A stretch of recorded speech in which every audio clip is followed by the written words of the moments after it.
Est-ce que le son est bon? Est-ce que nous en entendons? Vite fait. Ok.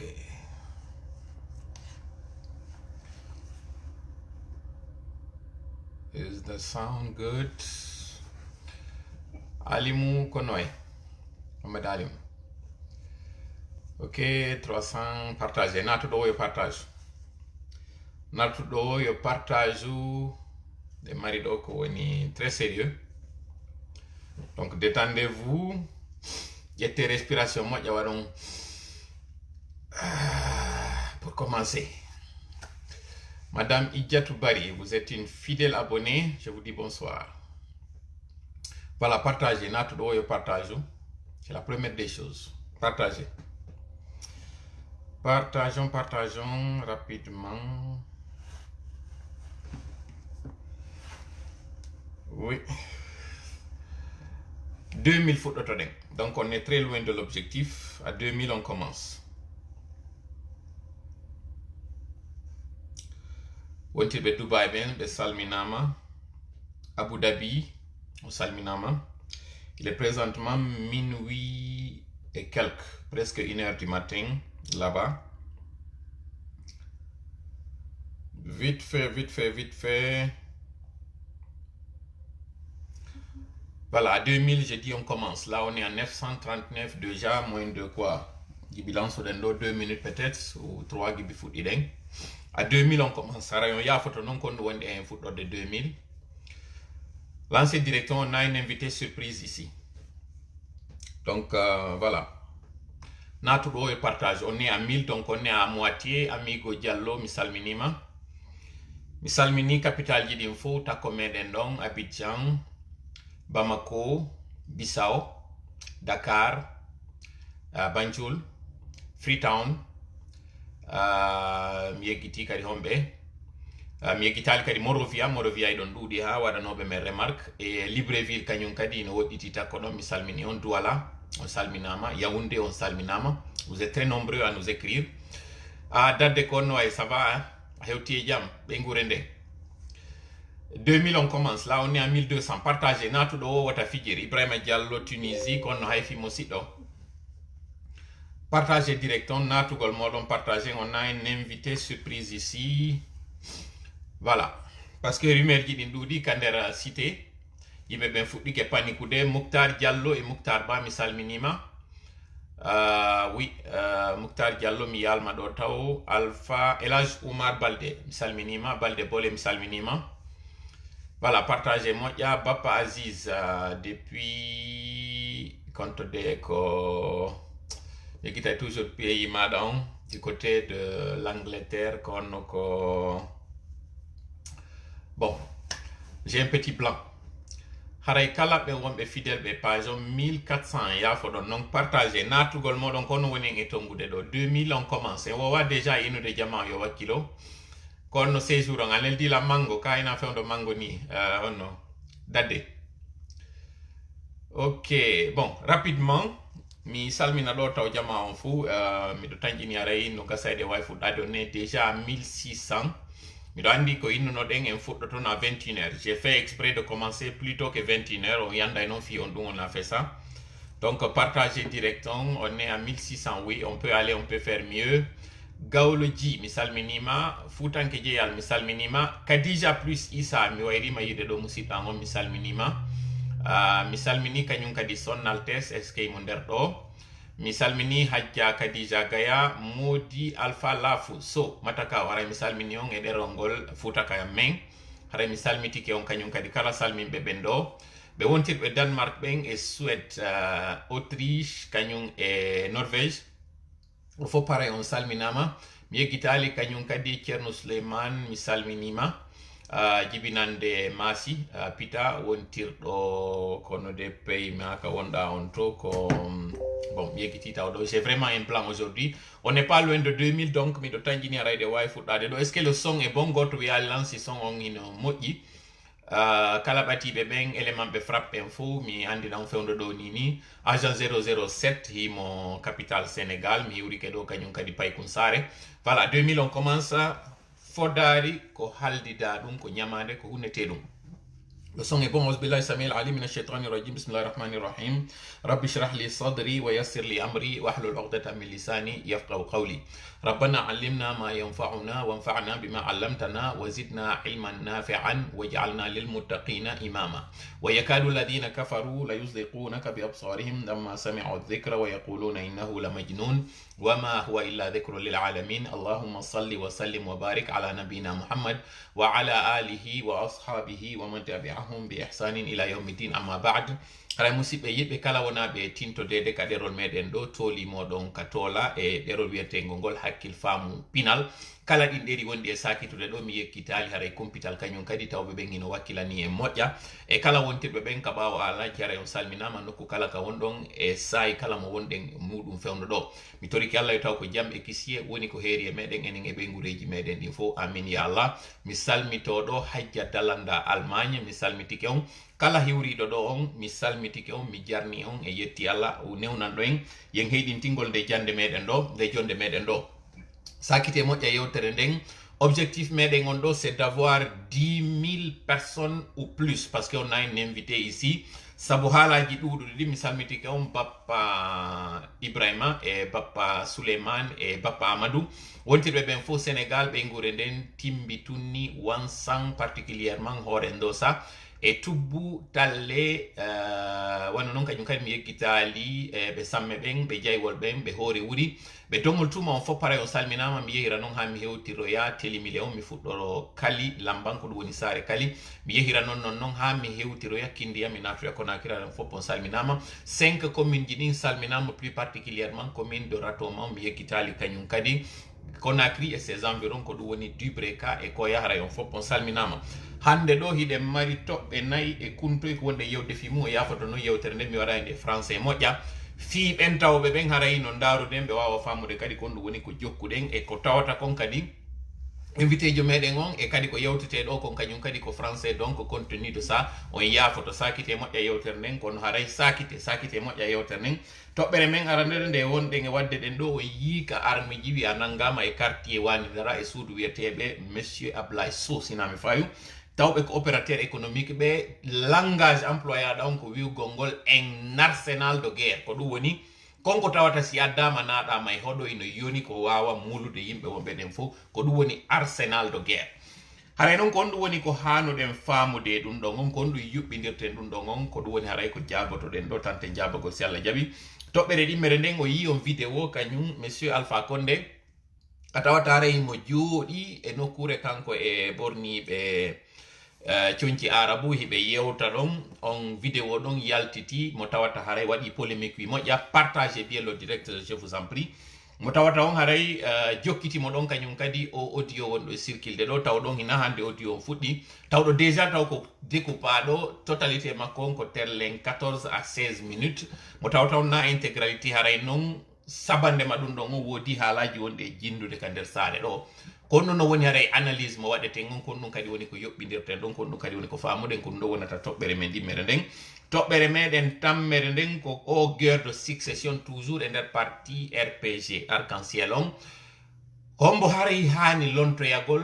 Alpha Condé ka jullere wiwgol ngol ko kañum woni ko ardi o parti ɗo tawɗo on plus de 40 ans ko goto woni hoore on parti ɗo ma wiyen tum plus de 30 ans ko ɓuri tabitude kon joni noon hewti ka tawata nden jullere ɗon ko yo immo jonnande goɗɗo goo wiwɗen noon joni haray est ce que kañum Alpha Condé o ɗaynali ɗimmoɓe makko ɓen ma base électorale makko on ko ɗum woni ɓen tawɓe haray hino woni sellafindeɓe makko ko ɗum woni haray toɓɓere tammere nden toɓɓere nayaɓere nden ko koko tawata eɗen joƴƴinde bureau meɗen frappe on ko on to woni ka fewda e hoore windere nden fiɓen tawɓe haray no faala windade muɗum si Allah newnani en haray ko ɗum ɗo waɗoyten toɓɓere nayaɓere nden jowaɓere nden ko kuntoye toɓɓe ko tawata haray no tawa e nder muɗum o guerre wonɗo e wadde Ukraine ɗo e lien kadi mo waweten yuɓɓidirde e muɗum e tigi tigi opérateur économique ɓe ɓen kañum kadi ko yewta kon fi muɗum nde gandi annonce no ɗum ɗon donc haray 14 à 16 secondes. Ok, de toutes les façons, ko ɗiɗo woni haray ko marɗen hande ɗo ka hoore tabal meɗen.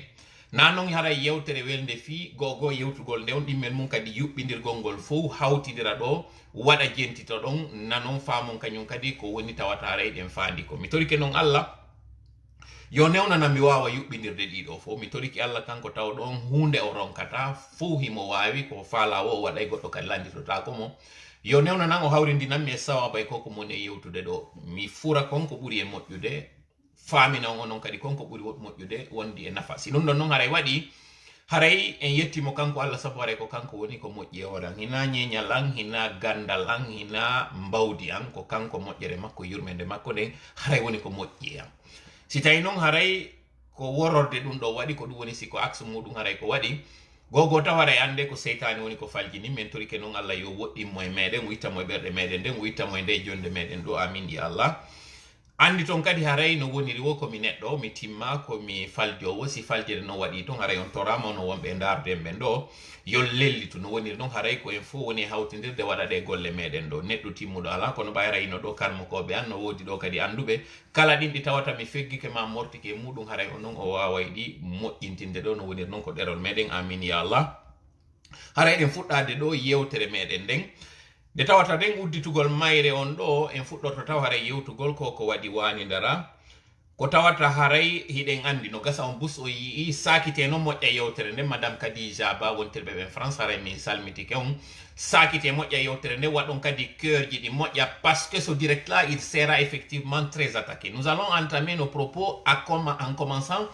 par regretter algasimo pore dakara mi salmitike ma mi anda resde ka nder direct ɗo kala ɓe wontirɓe partage o moɗɗa direct on e nder plateforme ji ɗin kala plateforme wonɗon e muɗum sakete timmi madina ko fottitara mi salminima Hadji Adama Sow mi salmini kañum kadi yumma du'a ko ɗum woni Habi Sow mo kala wonɗe e ndaredo on ɗo association ji ɗin fou haray on salminama donc nous commençons notre direct par d'abord regretter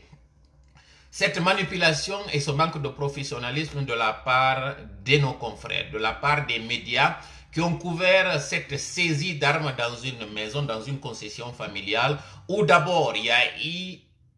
ce qu'on appelle du copie-coller, il y a eu d'abord cette manipulation des images. Les armes saisies n'ont pas celles qui ont été exhibées à la population, ça c'est un. Ensuite, pour celui qui connaît la valeur et la portée des mots, les journalistes qui ont employé le terme arsenal de guerre pour deux armes de guerre, je trouve qu'il y a eu de la manipulation, de la légèreté, aussi de l'amateurisme de la part de ceux-là qui ont couvert ça. Si ce n'était que de la part de la RTG, j'aurais pu comprendre, mais lorsque des médias privés se sont joints à cette couverture médiatique pour d'abord évoquer sans vérification ni équilibre au niveau de ce traitement de l'information, je trouve cela regrettable, surtout dans un moment, dans une période où il y a une fragilité. Nous sommes dans un régime d'exception, où aujourd'hui la tension sociale, elle est très vive, où ensuite aussi, nous constatons les sorties médiatiques des responsables de haut niveau, entre autres le ministre de la Défense et de la Défense qui a parlé de la Guinée qui est exposée à du djihadisme, à du terrorisme. Sortir une telle image, une telle information avec une dose d'exagération n'est pas du tout une chose responsable. Donc je commence par dire que ce n'est pas la première saisie d'armes. Il y a une saisie d'armes présentement en Haute-Guinée, présentement et plus précisément à Kankan et à Sigiri, où on n'en parle pas assez, où on ne fait pas une telle couverture. Il y a même des agents en uniforme qui ont été arrêtés à la frontière entre la Guinée et le Mali, un pays aujourd'hui qui emploie à du djihadisme, à l'insécurité, où la plus grande partie du territoire aujourd'hui est contrôlée par des djihadistes ou par des gens qui ont pour manière de faire l'utilisation des armes. Mais de cela, on ne fait pas un grand cas. De cela, on ne fait pas une grande médiatisation. Alors que pour ceux qui connaissent, cette zone est une zone passoire pour le trafic d'armes. Mais lorsqu'un citoyen a été surpris chez lui et que des armes ont été exhibées sans qu'on ne sache comment est-ce que ces armes-là se sont retrouvées à cet endroit, il faut comprendre qu'il y a de la manipulation, de l'exagération à dessein. Parce que ce que vous devez comprendre, c'est qu'ils veulent lier cette saisie d'armes à 2 faits. Le premier fait, c'est le CIFD dont certains membres ont dit publiquement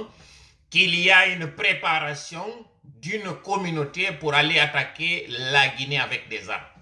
Ça, c'est pour ensuite mettre de l'huile dans le feu et insinuer que c'est effectivement, puisque ce monsieur-là, dont la maison a été fouillée sans mandat, justement,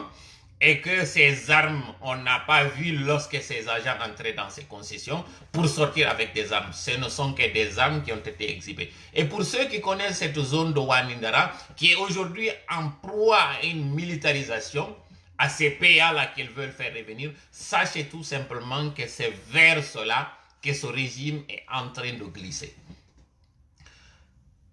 C'est très regrettable de voir que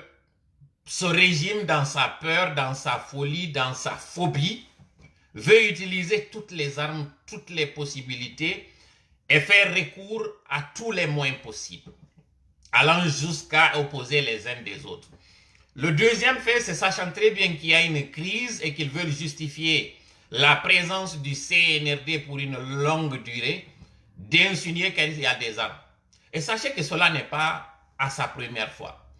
Au moment d'Alpha Condé, la même pratique s'était faite et elle n'est pas nouvelle parce que la même aussi s'était faite au temps du premier régime. Vous vous souvenez très bien lorsque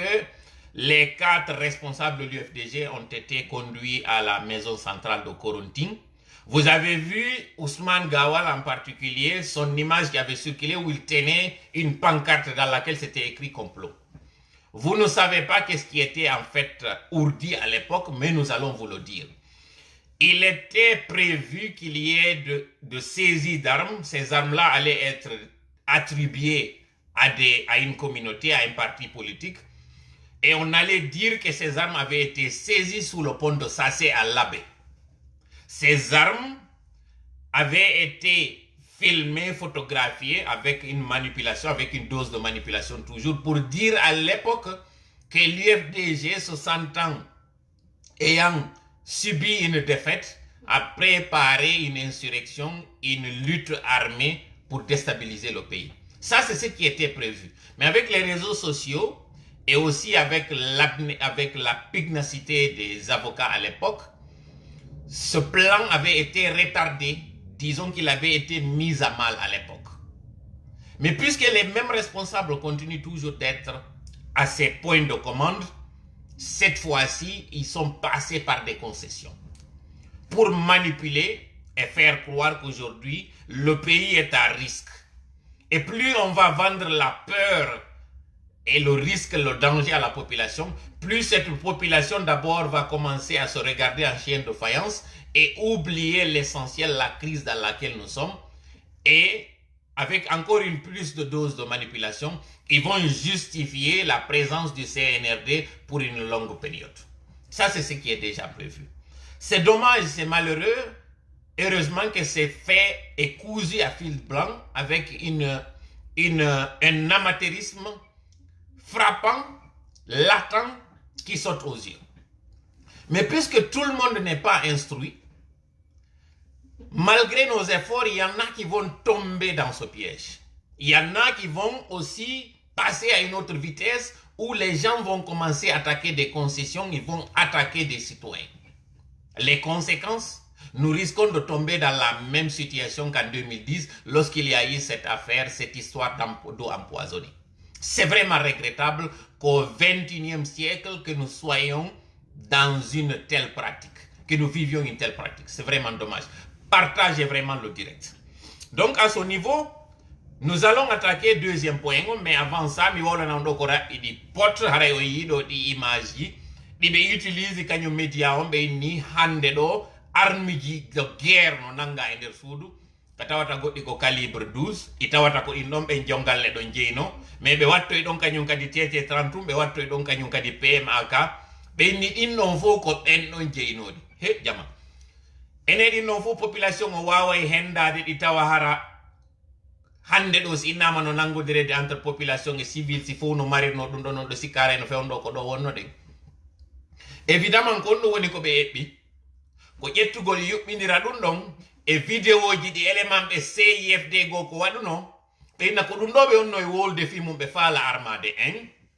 donc ɓe oppose a population guinéen noon e leñol pullolngol inna o yi ko ɓeeɗo fulɓe ko ɗum ɗo ɓe jokki ɗum ɗon hilne ɓe heɓano ɓe ara ɓe militarisa sakite moƴƴa yewtere nde mi jeeji on par ce que danger on koye wawa andude mo wawen andude kadi ko on ɗum hanude waɗugol partage moƴƴa direct on ɓe hendo ɗin image ji ɗon ɓe justifia ɓe inna donc cuuɗi ɗin fof ino mari armiji fino ɓe natira ka cuuɗi yimɓe ɓen ɓe fuuya andi ton noon ɗum suudude ɓe yahani ɗon ko sammandaɓe ari ɓe natira ɗon ɓe fuuyi ɗi médiaji ɗi ɓe yaadi e muɗum ɗon kañum kadi ɓe hollata ka neɗɗo on ari nder ton taw sakko ande est ce que ɗin armiji ko tawaɗi nder ton ka ko naadiraɗi nder ton ɗum ɗon fof waɗaka et c'est dommage pour un journaliste tawɗo hino hani waɗugol professionnalisme lorsque si ɓe couvrir si faɗin événement ji si ko rtg on tu yawno je peux comprendre parce que rtg on no andira si faɗi montage ji ɗo mais kuma tawi kadi média privé ji go yehi tawti e ɗum ɗo c'est que la situation de la Guinée elle est grave andi ton non koko ɓe woni wadde ɗo na hande ɗum fuɗɗi si ɗon anditi fewno élection ji ɗin nun en 2010 en 2020 octobre plus précisément ɓe convoqueno élément ɓe nayo ɓatiɓe UFDG Ousmane Gawal Elhaj Chérif Abdoulaye Ba kañum e Sellou Balde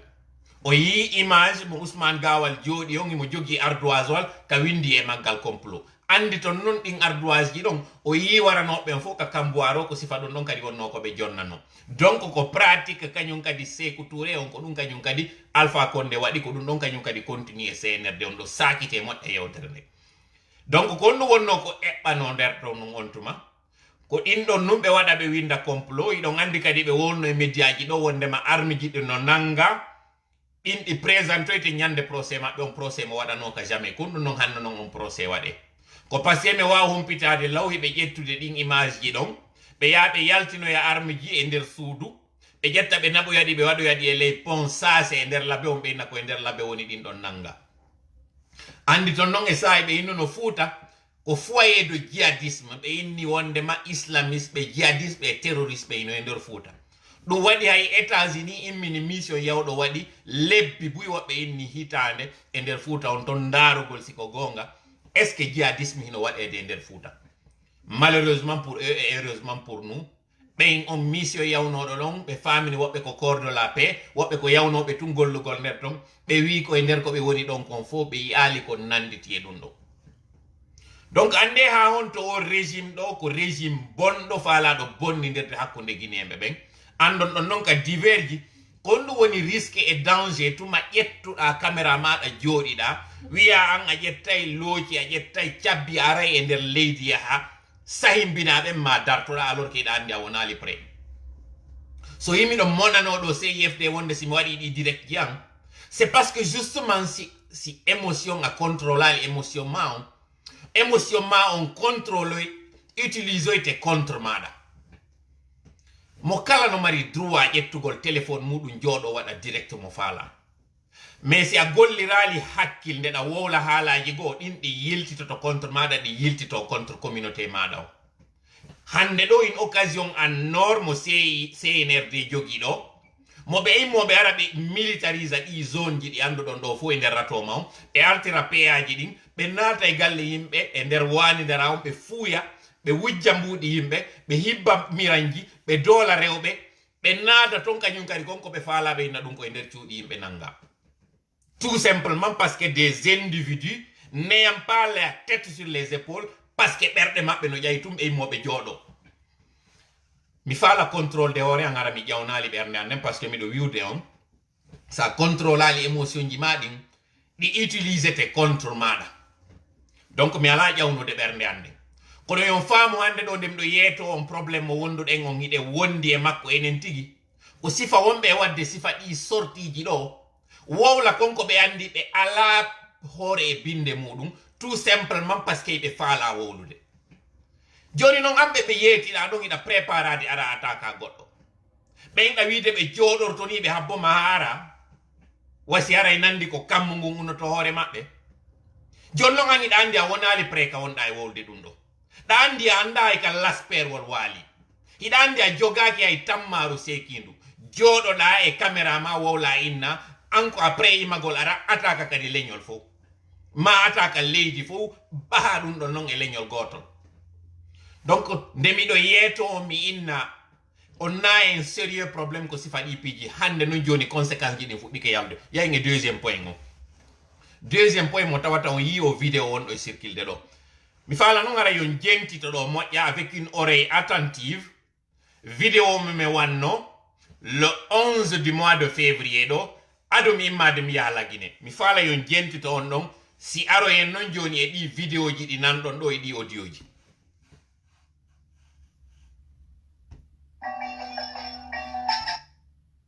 Kore payande fi humpodirgol makko kono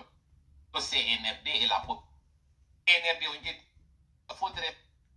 ɓe wowli fi ɗum sikki ɗum 10 000 personnes mais tan non non fi on ɗum par ce que ɓen ga case ko de prestation par exemple de débloquer une partie de son argent kon ɗum non hanuɗo waɗude fewno par ce que ɓen ga case ko probléme muɗum on daari ko manipulaɓe wi'a si on yaltali jaɓɓi ɗon mo min aray men raɗo on ka wonɗon ɗo ɗum ɗon e yewti taw on feluɓe ko ɓittiɓe kamɓe kadi ko ɗum ɗon ɓe wawata waɗugol men ɗum ɗon e yewti exige Alpha Condé de débloquer une partie de son argent qu'il a dans les paradis fiscaux et dans des comptes offshore afin que le CNRD puisse tourner parce qu'aujourd'hui partager directement taw jaabo goto wonɗo yarde ɗo yenna ay mi fala taw yon faamu ɗo no wodi ko innete jinna ngotte on woni jinna ngotte iɗen andi no wodi ko wiyete jinna ngotte tigi tigi kono ka réseaux sociaux ji ɗo no wodi jinna ngotte woy aro woy ka direct ji ɓeyna ɗum e anglais e français ɓeyna ɓen les trolls d'accord troll ji ɗin no wodi wonɓe kippuɗe ɗin troll ji elimane ɗi wotaw nangu jabagol goɗɗo acciteɓe ɓe waɗa ko ɓe waɗata kon faut pas qu'on distrait ko wonɗen e wadde kon ɗon andi o direct o waɗoyay réaction ji moƴƴa moƴƴa non par ce que kala ɓen wonɓe taw se yefde ɓe immoyto taw ɓe réplique ay ko komi wowli ɗo je m'attends à ça et je suis suffisamment préparé pour ça je n'ai aucun problème avec ça d'accord en hewtino e niveau mo tawata hande kadi e wata heɓude ennemi ɓe ɗiɗo pirideteɓe en même temps en wata tawde eɗen mari adversaire de l'autre côté heɓen kadi adversaire de notre côté joɗoɗoɗe non e adversaire meɗen on de notre côté voyant toujours échec meɗen on no wadde ça ce n'est plus possible. On a longtemps prôné l'unité d'action et l'union. On a été tolérant envers ceux-là qui font ce qu'ils appellent le combat de l'émotion et non le combat de la réflexion. En hewtino joni e niveau mo tawata ko ma yaltindirane ka bape parce que tant que yiɗe wiide ɗen cippirde woɓɓe wontirɓe ka gaɗa naarol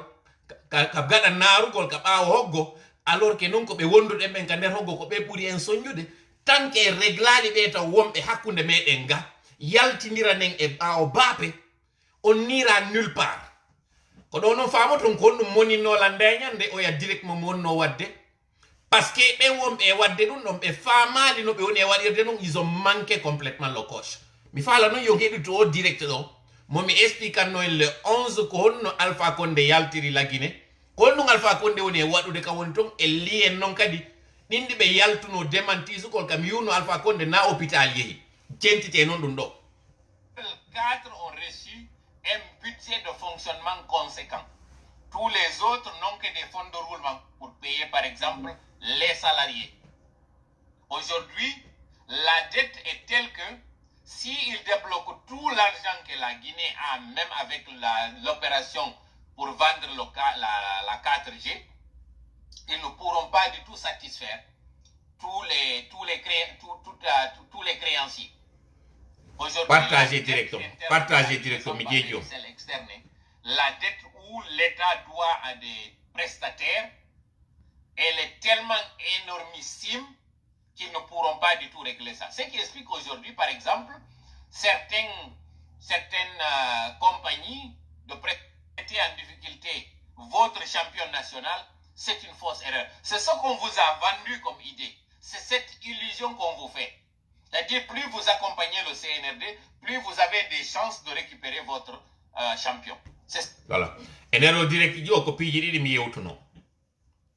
Mais Alpha Condé, il n'a pas été à l'hôpital. Et il n'y a pas de traitement au Yéton. En disant 17 au mois, il y a des Alpha Condé yalti la Guinée. iɗo andi si kañum kadi photo ji yaltuno ɗin ka wonno ka aéroport ka ɓorni moƴƴa e photo yaltinano ɗon ka jogi hoore makko mais ni on ko manipulation fi yo mo kala weltini ha o yalta on tuma fi yeddugol lam ɓe yawno ɓe yiide Jeune Afrique ɓe contacte Jeune Afrique Jeune Afrique yaltini article wowli inde hôpital mo ɓe wiwno on himo e nder muɗum hande ɗo weli fi on wawa famude moƴƴa à travers o vidéo mo yiwɗon ɗo tawɗo on vidéo mo nanɗon non ko vidéo datuɗo du 5 en fait anniversaire makko c'était le 4 vidéo on waɗa le 5 et c'est pas pour rien CNRD on yiɓe yiɗi chiffre 5 o buyno yaltude ɗo nanga landagol est ce que ko kanko est ce que ko date vidéo kesso est ce que ko ɗum ɗo est ce que ko ɗum ɗo woɓɓe ha e nangi commentugol ko honɗum Alpha Condé woni e yarude là n'est pas la question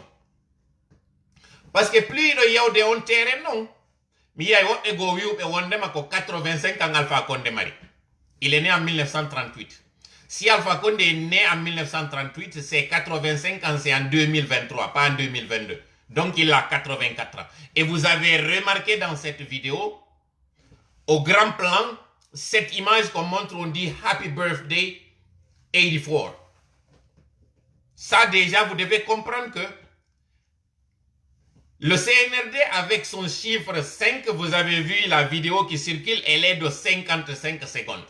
Ça aussi, ça ne vous dit absolument rien. Dans certaines plateformes, elle est de 56 secondes. Mais qu'elle soit de 40, de 50 et plus, là n'est pas le grand problème. Vous vous souvenez que lorsqu'il y a eu ce manuscrit où on avait attribué un manuscrit dans lequel Alpha Condé dit à ses militants qu'il a porté son dévolu sur Kassori,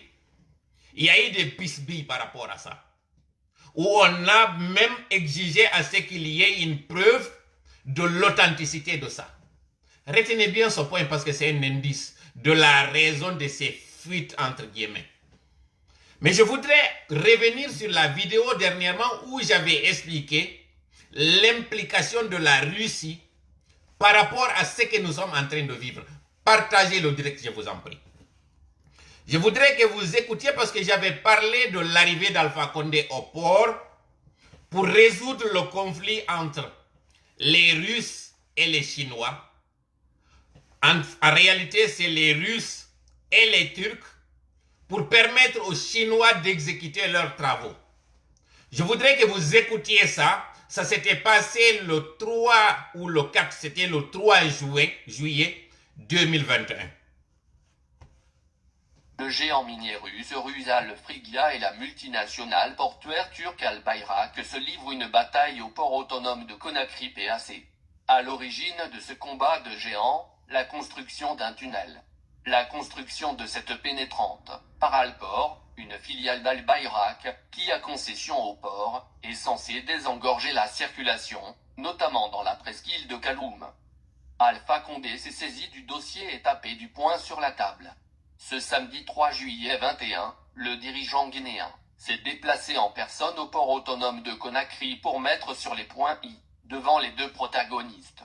Le président Condé qui entretient des rapports serrés avec les présidents Erdogan, turc, et Poutine, russe, a tenu un langage de vérité devant les sociétés en conflit. Extrait. Pour tourner définitivement la page de cette mésentente, le président de la République rassure. Cette affaire, ce n'est pas l'affaire d'Al-Bayrak. C'est une affaire de l'État. C'est à cause du président Poutine. Sinon, je répète simplement un décret pour code d'utilité publique. Parce que vous-même, vous savez que Conakry, les camions viennent, ils vont. On avait déjà signé avec une société chinoise un chèque pour faire la contournade et le quai à l'est. Donc c'est une affaire de l'État. L'Union soviétique a tout le de la Guinée de Libye. Et le président Poutine encore davantage. Rusal est la seule société qui exploite la bauxite par le port de Conakry. Les autres sociétés, c'est à Bofa et à Boké. Voilà. L'extrait est long, mais je vais faire continuer la voix robotisée. Wawon nanude, parce que woɓɓe yedduno komi wi kon Alpha Condé e Putin be heɓi ka ɓe galdi ton fiyo o kudeta ɗo waw waɗude mais piiji buy no wodi très difficile no wawi ton ɗi famude si on jentorilam ɓernde on jentoralilam hakkille fiyo waw famude géopolitique on fiyon ɗum mi jokki wiwgol wondema Russie mi wela ɓe welalilam Russie ko woni e wadde kon j'ai un probléme e maɓɓe par ce que ko ɓe woni e wadde kon ka leydi an na ko moƴƴi wodi ɓe réagi so ɓe inni Russie en duwaga kippude ko woni e feƴƴude kon entre Russie et Ukraine ke wondema probléme meɗen on ko lagine duwaɗen mo kippude je suis d'accord ko wondema ko woni e feƴƴude ko Russie ko probléme entre Russe et Russe d'accord mais fi on ɗum noon awa Russie hino gerde goɗɗum ka leydi an ko tawata ko ɗum ɗon so jimmi voilà mon problème ino ɓe ɓen fo Russie wondema colonisali pays oui c'est vrai pays ji africain jiɗi Russie colonisali ɓe mais est ce que on landitike kon ɗum waɗi si tawi ɗi pays ji formunoɗi URSS ɗin fo ɓa URSS yani kon ɗum waɗi si ɗin pays ji ɗo yalti ton Russie ɗo e yaw ɗum colonisa pays ji woɗɗuɗi Russie kañum ko kawtalɓe muɗum ɓen colonise non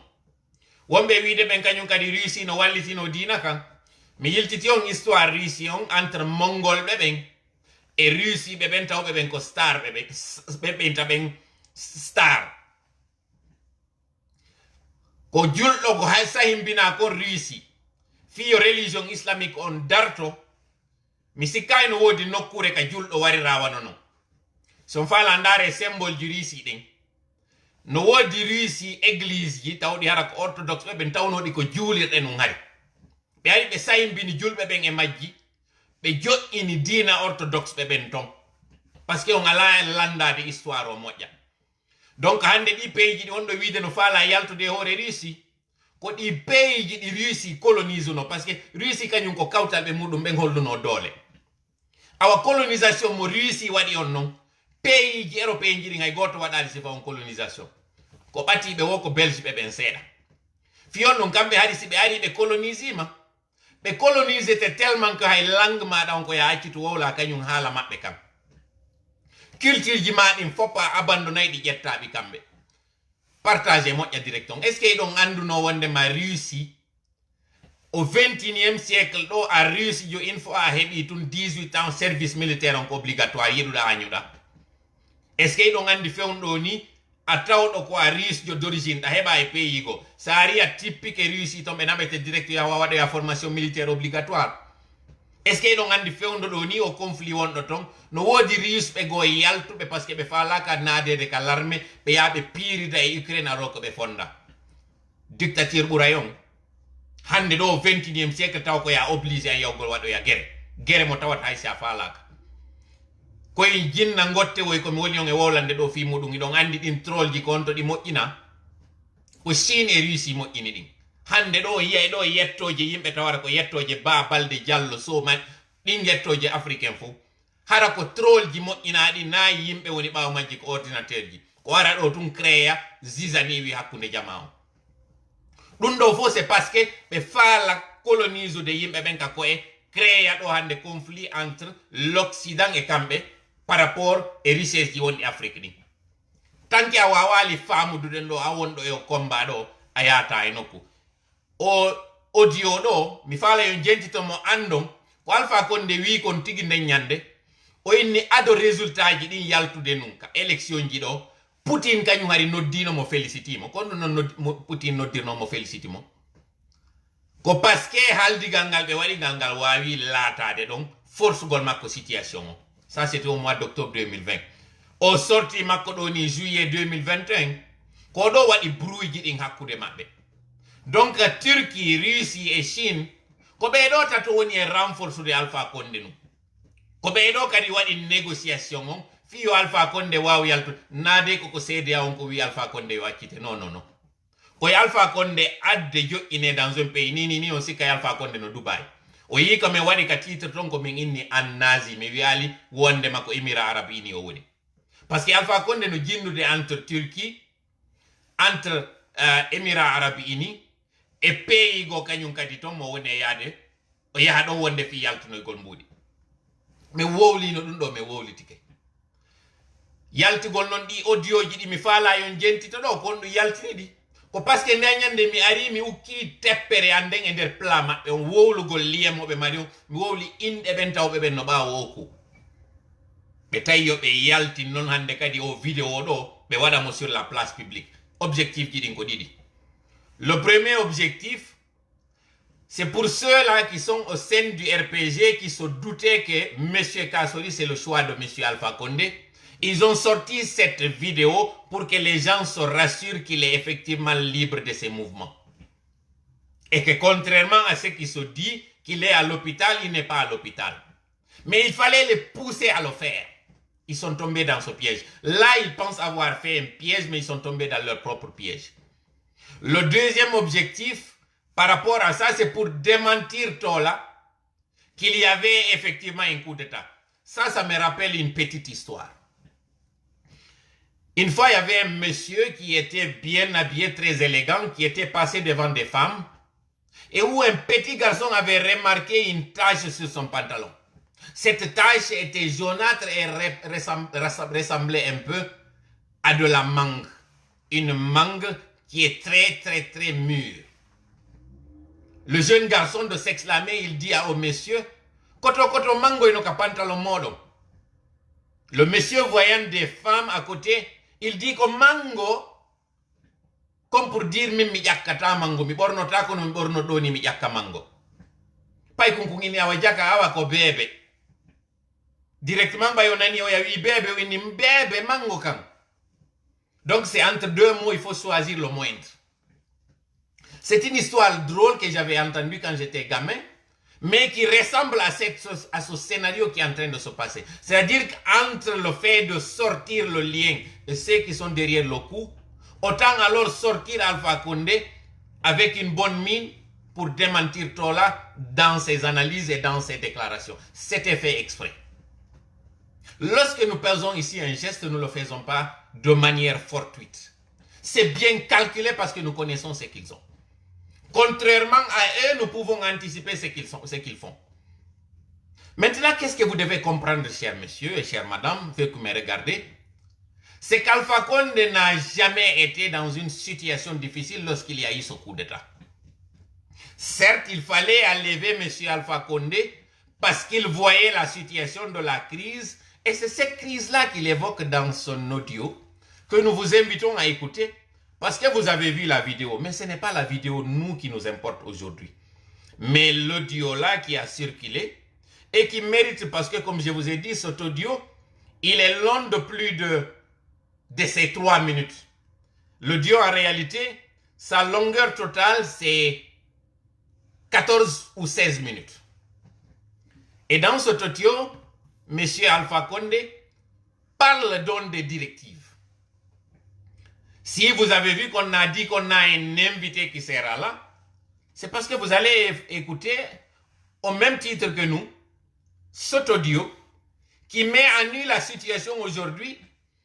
de ce qu'ils ont estimé être un coup d'État. Mais en réalité, c'était pour faire fléchir et faire sortir Alpha Condé des griffes de la crise que nous avions à l'époque organisée. Mais écoutez très bien ça. Et vous allez comprendre.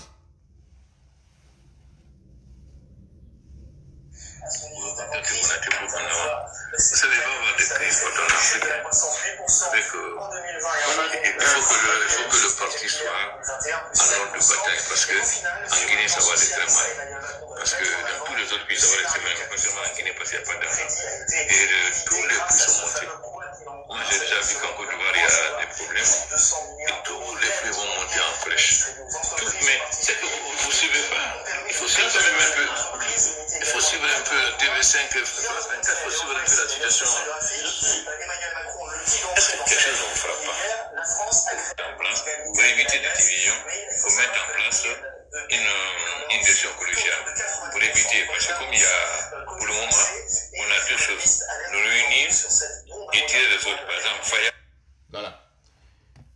Là, il commence déjà ses propos. On a dit de Alpha Condé Wadi. Mais précisément, au audio, longueur macon, 14 à 16 minutes. Dans certains cas, 16 minutes. dans d'autres cas ko 14 minutes parce que koko onon écoutuɗon ɗo koko coupa koko tawata ɓe suuɓu parti ji eɓe décidi waɗugol sur la place publique mais yiltitoɗen taw ka vidéo fi on famo moƴƴa ko on ɗum yaltini on vidéo mi insista on parti ɗo moƴƴa sakite moƴƴa yewtere nde si baɓɓa no sayindirede wota ɗi dampodir c'est extrêmement important contrairement e kanji ɗi wonɗen pirudude muɗum ɗin c'est pas que ɓe wonɗen pirudude ɓen ɓe dolni croyez moi ɓe dolna d'ailleurs taw si on yii fofuɓe e waɗugol montage e waɗugol manipulation son hawri e rpg on num fewdolla alpha wonno ka laamu on hawri e cnrd on yilte on heɓata wa maɓɓe wongol médiocre mais puisque jama on ko émotion woni e gollirde e ƴoccori en wawata yaade hay nokku wonɓe e soñjude en ɓen tigi ngo cippiro ko wonduɓe e meɗen wonɓe ka kanji meɗen wonɓe e wiide kamɓe kadi ɓe cippirde mais en réalité ɓe ala cippirde par ce que si ɓe cippirde ko émotion ji maɓɓe ɗin taw ɓe jogitoto no ɓe gollira hakkil ndaareɗo découpage waɗaɗo mo ɓe suɓi parti ji ɗi ɓe faala ɗin yo jama on nanu ɓe acci ɗon essentiel ji ɗin par exemple yewtere nden ko honno nde fuɗɗori entre Alpha Condé e on yawɗo ka makko ɗon mo woni explicande crise on hande ɗo ko on to fewndi fi justifiugol ka ɓe yawnoɓe inni hendagol mbuuɗi juuɗe makko par ce que mi wolani noon o yaw yaltinangol ɓe mbuuɗi ka keesji déjà to o yiiɗi 30 millions ji wowlaaɗi fi muɗum ka présidence wujjaaɗi min expliquani noon noon taw Alpha fewndo yawno o photo mo tiiri on ka winnono mo yeeri waɗugol examen ji mi yeetino minni ko mbuuɗi o yahanno addugol par ce que ari en kaliɓe 2020 on tuma ko yaha o adda o wawa yoɓude yimɓe ɓe accu ha ɓe andi o yehi o ardi e ɗin mbuuɗi no woodi ko tippe e muɗum si ɓe waɗi kuu maɓɓe on ɓe andi no mo eddori goɗɗi ɗin no mbay o yehi mi wowlinde a ñande kono no woodi yimɓe tawɓe ko woni gonga ko ɓe holtako koko woni fenande kon ko ɗum ɗon ɓe yiɗi hoolagol ɓe waɗi dutuwo e konko tawatay no fellitani ɓe no yaltiti mbe évidemment comme j'ai dit jinna gotte woyno hakkundeji meɗen aroɓe waɗa tun commentaire ji fi waɗugol dut e yewtere si goɗɗo no wowlude yiltiti e vidéo ji an ɗin fuɗɗo ɗon siɗon faala mois de novembre 2021 ɗo ndaron ɗi fof ndaron chronologie on information ji ɗi mi jonni on ɗin fop ndaron si no woodi ton ko tawata haray no kuppodiri à part nokkure nde min ari min waɗa ɓe manipulation fi yoɓe puusuɓe wowla goɗɗum a yiyata taw yawno yiidoyi ay Ouattara mi wola ɗo inde président ɓe par ce que ce que je vous dis na conditionnel mi utilisata e hoore muɗum Ouattara yeetiɓe Alpha no ñawlimo mbuuɗi ko haldigal maɓɓe ba fi wota ɗi yaltine ko on ɗum woni ba ɓe tawi hande kadi ɓe wawata heɓirde mo mbuuɗi awa nde no yewtere ko ka woni ɓe explicande combien de fois crise ji no wodi fewndo si ɓe ala ndarude information on en ɓe anda si tawi o ala mbuuɗi so wata ɓe jonnude mbuuɗi na salare makko kanko c'est pas pour rien qu'il vous parle de la Côte d'Ivoire yiltite e vidéo mo mi wowluno o Alassane Ouattara ɓay hay e yiidi e makko immino e Sénégal ko moni wolde ɗo ko naade conditionnel e fiyo kanko e makki kadi yoɓe yewtu par rapport e mbuuɗi ɗi Alpha duwamo ɗin e mbuuɗi ɗi Alpha jogi ɗin ka keesji muɗum son faala yiltite ndaron visite mo Alassane Ouattara waɗuno Sénégal on mo tawata mi sikki ko moins de 24 heures o waɗunomo andi ton noon mi wowlino ɗo e vidéo min ni mbuuɗi yahana ɗin ɗi hettoyanoki ko ɗin noon woni justifiede ka audio ɗo o expliquana ɓe wondema si Ouattara ƴantimo mbuuɗi ya une crise là-bas en tant que tel joni noon ka Côte d'Ivoire heɓi crise ɗon ko honto Guinée kañum daɗata ça aussi c'est par rapport e ko ɓe ɓillora mbuuɗi ka nder gouvernement kaɓe haɓɓiti ko kanko ɓe hamata ha ɗi yalta c'est pas pour rien o crief ɗo men mina ɓe acci crime de sanji ɗin c'est pas pour rien hande ɗo opérateur économique no cukka c'est pas pour rien hande ɗo ɓe ariti activité ji société minière ji par exemple wano Mon Simandou c'est pas pour rien hande ɗo CNRD on ino maapi ko no waweta yoɓude fonctionnaire ɓe mi wowlani noon ɗum depuis neɓu ɗum min hay remanima waɗay wooday ministre ɓe démissionne ɓe mais lorsque meɗen yewtude on ɗo on sikay tun to la ko parce que ino fedda argol wowla hala so andu no combien de fois mi do recherche ko parce que mi falta ke ma pinde be nguri ande parce que si mi yeti ke be fewndo do ni si mi do lagini mi do woni plus en sécurité par rapport e ko tawi kon mi do woni fewndo dans le monde. Pourquoi? Parce que mingi na mingi lagini woni pirdu de CNRD on en tant que tel groupe amen on en tant que tel wobbe no yalta e do joni inna il se donne de la valeur. Non. Si on andu no moƴƴa ko on woni ko iwtiri ɓaawo meɗen kon ko onno tawi fewndo ni lagine ko nokkure stratégique re fewndo ɗo o ronditoto no juuɗe moɗon wullo kongo non woni ɓaawo muɗum ko riisi woni ɓaawo ɗum ɗo fof e Turquie Chine kam mi wowlata mais fewndo ɗo division ino hakkunde maɓɓe kamɓe tato par rapport do e kaguinéen on. Donc il y a un côté Russie ɓeɓen et Turc ɓeɓen et ça se comprend. Si on jentiti ke yewtere nde Alpha Wolta nden e o extrême mi wi on ɗo o explique e lienji ɗi o mardi ɗin e Erdogan e ɗi o mardi ɗin e Poutine na won ɗo wawi suusude jooɗade wola fi Poutine mi anda si ɗo remarque ɗum ɗon taw hande ɗo je suis le seul activiste avec tous les risques que j'encours parce que on anda ɓe wawi mi hewtude kam mi woni o on anda taw on danger on risque mo mi ƴettude ɗo mi dénonce sifa ɗi piiji ɗo ni mi wowla mais situation lagine on so yewta kamo moƴƴa faamuɗon on yawitoto e ko wona kon hande ɗo yiltite e moment mo tawno rusal immike ari lagine holli en doole friya ça ne vous dit absolument rien. Ça ne vous dit rien ko tawata Conakry Express wawali utilise des rails je meɗen ɗe moƴƴinan ɗen hooren kway colonisation wawali e wadde ɗum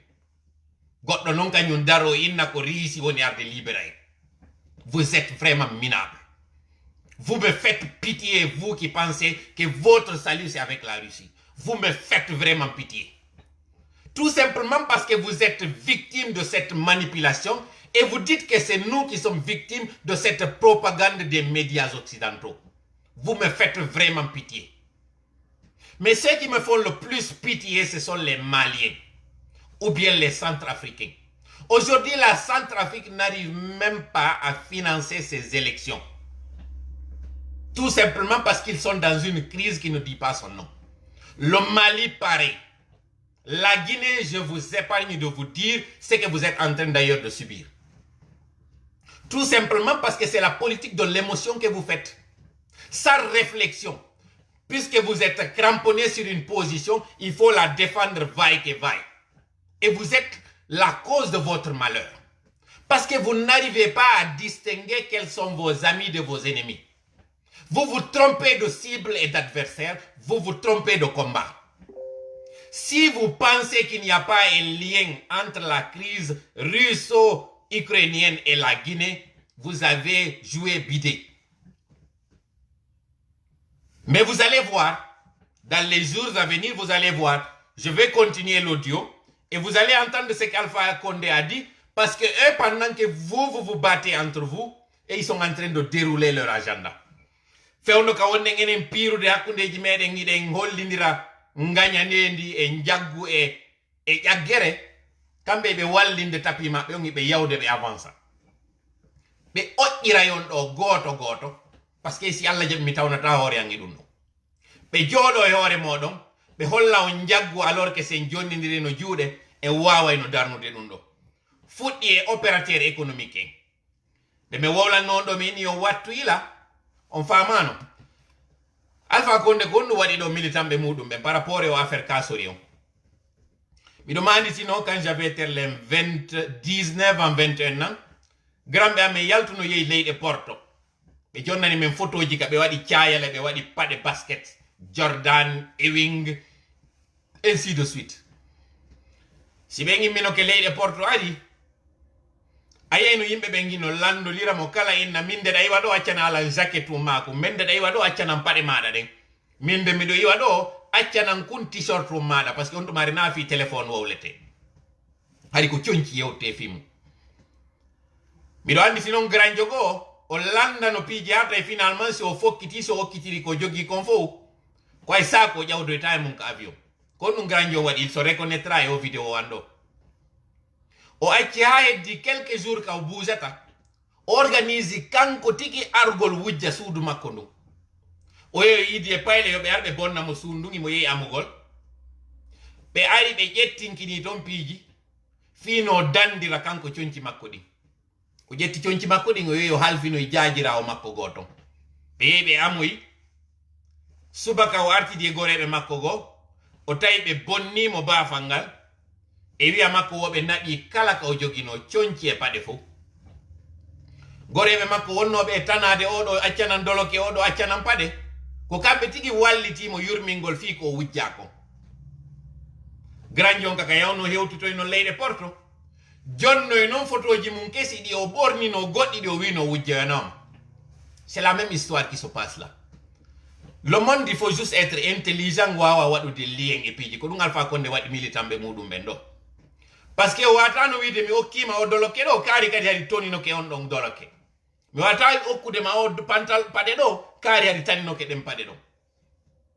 ko ɗum o waɗi militanɓe makko ɓen ɗo par ce que o yi guerre de succession on combien de fois ɓe o fodi ɓen fof o watanoɓe jonnude joni noon ko yo organise son propre coup d'état ma o jaɓa coup d'état o ma o profita on coup d'état ɗon pour régler lui aussi des comptes. Fewno mi onnon e wiide ɗo Alpha Condé vous a eu, vous les militants, vous ne croyez pas, vous ne compreniez pas ce que j'étais en train de vous dire. Pour lui, la guerre de succession, il a dit que les malinqués sont des malhonnêtes. Il a dit les intellectuels, les cadres malinqués, c'est des malhonnêtes. C'est lui qui l'a dit. Et puisqu'il ne voulait pas laisser son parti, le RPG, dans les mains des malhonnêtes, il fallait qu'il organise sa sortie. Une fois à l'étranger, il jette son dévolu sur la personne qu'il veut que cette personne le succède. Vous comprenez maintenant la nécessité de cet audio, parce que c'est cet audio qui va taire la division. Voilà pourquoi il parle de division. Il dit il faut qu'on s'unisse et tuer les autres. Écoutez, hein. Ensuite, à travers deux filles là, de l'abbé, on peut gagner les gens de celles avec qui j'avais commencé à dire. Il faut élargir et tirer le tapis sous ce nom. Il y a des gens qui peuvent nous aider pour ça, qui avaient commencé à travailler avec les gens de celles. Et il y a un centre de jeunes qui veulent faire le jeu chez lui et qui veulent le déstabiliser. Bon, s'il y a j'espère que tous ces gens sont avec nous. Si nous voulons parler de ces gens, et je crois qu'il est très déçu parce que lui, il pensait que le changement allait venir, mais et je crois que c'est eux qui ont supposé de plus à Doumbouya que nous. Voilà, vous avez entendu ici, il dit que Sellou pensait qu'il allait le plus bénéficier de ce changement. Il ne dit pas ce coup d'état, hein. Écoutez bien cette partie. Je veux encore rembobiner pour que vous écoutiez cette partie parce que le mot n'est pas là par hasard. Il dit ce changement. Il n'a pas dit ce coup d'état. Écoutez bien. Hein? Je reviens encore.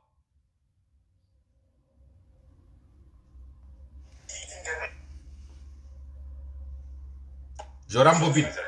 Il faut élargir et tirer le tapis sous ce nom. Il y a des gens qui peuvent nous aider pour ça, qui avaient commencé à travailler avec les gens de Sellou. Il dit de tirer le tapis sous Sellou. Vous comprenez très bien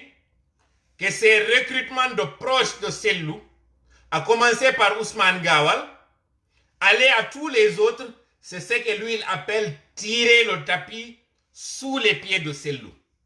C'est important cette partie, hein, parce que je vous ai dit depuis très longtemps que ces personnes recrutées là ne sont pas là pour l'avantage de l'UFDG. Pourtant, c'est cette image qu'ils dégageaient, que ces personnes étaient là pour aider l'UFDG à récupérer le pouvoir. Mais écoutez encore. Et il y a un centre de jeunes qui veulent faire le chez lui, qui veulent le déstabiliser. Bon, s'il y a... Voilà, il a parlé de jeunes qui veulent les déstabiliser. Si vous écoutez l'audio en intégralité, vous allez comprendre de quel jeune il était en train de parler. Mi fala yon watta yila kum parti on audio parce que jama on écoute audio on jen total mo hakkil. Précisément non audio mo 14 ou 16 no keligo ko 14 no keligo ko 16. Mais ngendi no ke audio nebi o circuli no nebi. O video kadi mo yu non do. Himo yaltine nder mudum wobbe déjà fuddi kay détourner de débat. inna ko vidéo neɓuɗo koni. Là n'est pas la question. Woɓɓe wola kadi ko woni yarde ko là encore n'est pas la question. Ça nous importe peu. C'est dire toujours on accita essentiel, on yaon et konko tawata, ce n'est même pas quelque chose pour être essentiel. Gentite non ko woni wide kondo, il n'a pas choisi les mots hasard. O ni sellu sikuno changement on wona à son avantage. O wiali des coups d'état. Il n'a pas dit le coup d'état. Et c'est pas pour rien. Gentite mo. J'explique que ces gens sont avec nous. Si nous voulons passer de ces gens. Et je crois qu'il est très déçu parce que lui, il pensait que le changement allait venir. Mais et je crois que c'est eux qui vont se poser le plus à Doumbouya que nous. Voilà. Oini, je crois que ce sont eux qui vont s'opposer le plus à Doumbouya. C'est pas pour rien qu'on partit donc à Nyunkadi. C'est 10 millions ko hakil ci piro wadirte. So wadirali ci piro ngon hakil, vous allez toujours perdre des hommes, des efforts et perdre même la bataille. Parce que ko petit détail wo ton ko ala na wona don hendorede. Taw yeggito non fuddode yewtere nden ko fi crise Alpha Condé woni e wowlude. Crise tawdo ka nder audio ton o yewtay tigi Doumbouya parce que wowli ton fi piiji tati woni très important. Mais acheta on continue info si milti tono et commentaire gini.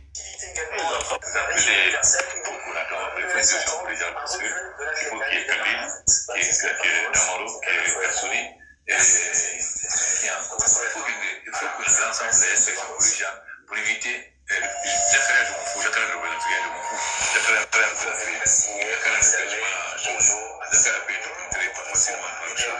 ok. O woli do fi Zakaria Koulibaly, o woli fi ini on gibe ka fuddo do ini ko be wonu ini hada be wonali diviser parce que si be diviser ke mo yantabe. Andi tono mi yeti non do e sai minni RPG no mari ko e nay. Minni be mari taw conflit générationnel entre sukabe ben e mawbe ben. Ensuite mi wi on kadi no wodi ton conflit tawdo ko entre kanyum kadi ko innete kon leidi. Qu'est-ce que ça veut dire? O utilise no konyaka ben Damaro fi manda mako 3e jong donc fi joingol taw assemblée nationale. Effort mo konyaka be wadi on ko hay militant be makko be wadali sifa makko. O utilise kadi be ka bascot par rapport e primature. O utilise be ka fore kanyum kadi fore sie ben fi affaire assemblée nationale on ka aranun taw ado sanzu de kori kondiano o watta kadi Damaro. Mais ka lanno de régime makon hari fore sieben fo famimo fulbe ben fo kadi famimo heddorike mo kanko e basko tieben onani non ko explicata do ko miida ka hala mais o inni o wiete don Zakaria Koulibaly parce que men ino non sukabe dido no ton e mawbe nayo sukabe dido men on ko Khalil Kaba e Zakaria Koulibaly hare wawlali fi Albert Damantangen e kala ben sukabe wobe no benno yeggite fi mabbe ko beedo dido wonannomo important mais waden non pose ngokuni mesfika na on don piun kun tawata hot gine e futa no mari kun ankome sakite moja yotere ne mijejo be ngandi futa no mari diwe den jenay milinta tade do hot gine kanyon kadi no mari diwe mudum den ɓurade andede ɗen ko ɗe joyi meɗe fof total majje on ko ɗe jeeɗiɗi ko nde woni ɗen ko Hammanna Sankara Baro e Nabaya e Wasolon ko ɗiɗo joyi gollirte hot guine on parce que enen en sikkay ko Fouta tun divisi royaume ji ɗin fof woduno ɗin particulièrement ɗiɗo ɗiɗi no mari similarité kadi nandi komɓe woni ɓe Hammannaɓen ko ɓen tawɓe ɓen ko parti Sankara on ko faranari ndin perso farana on ɗon ha hewtoyterle dabola on e dinguirayi ko ɗum ɗo ɓe innata Sankara ardiri non ha terle berteya ɗum ɗo ko Sankara on ɓe innata ɗum ko Bala Samora en Nabaya on ko kankarri ndin e takkori ndin ɗon ko ɓeɗo ɓe innata nabaya on ɗum ɗon ko kabaɓe ɓen ko kondeɓe goo e kañum kuyateɓe ɓen ainsi de suite ay fuutankeɓe no tawa baroɓe ɓen ko ɓe tawɓe ɓen ko kurusari ndin e une partie sigiri on e une partie kankan on ko ɓeɗo ɓe innata baro Alpha Condé ko ɗon jeeya ɓen baroɓe ɓen ɗon wasolon keɓɓen ko ɓe tawɓe ko partie sigiri go e partie manjana ko ɓeɗo innete wasolon sinnama noon kamɓe kadi ka division ji nder ton ka jonnidiro geɓe no woodi ɓen tawɓe fottata par exemple ɓeɓe hammannaɓen e ɓeɓe sankaranɓen ɓe mari toujours division ji no way sa inni entre Pita e Lappé ko exemple mi woni e jonnude ma entre Mamum e Dalaba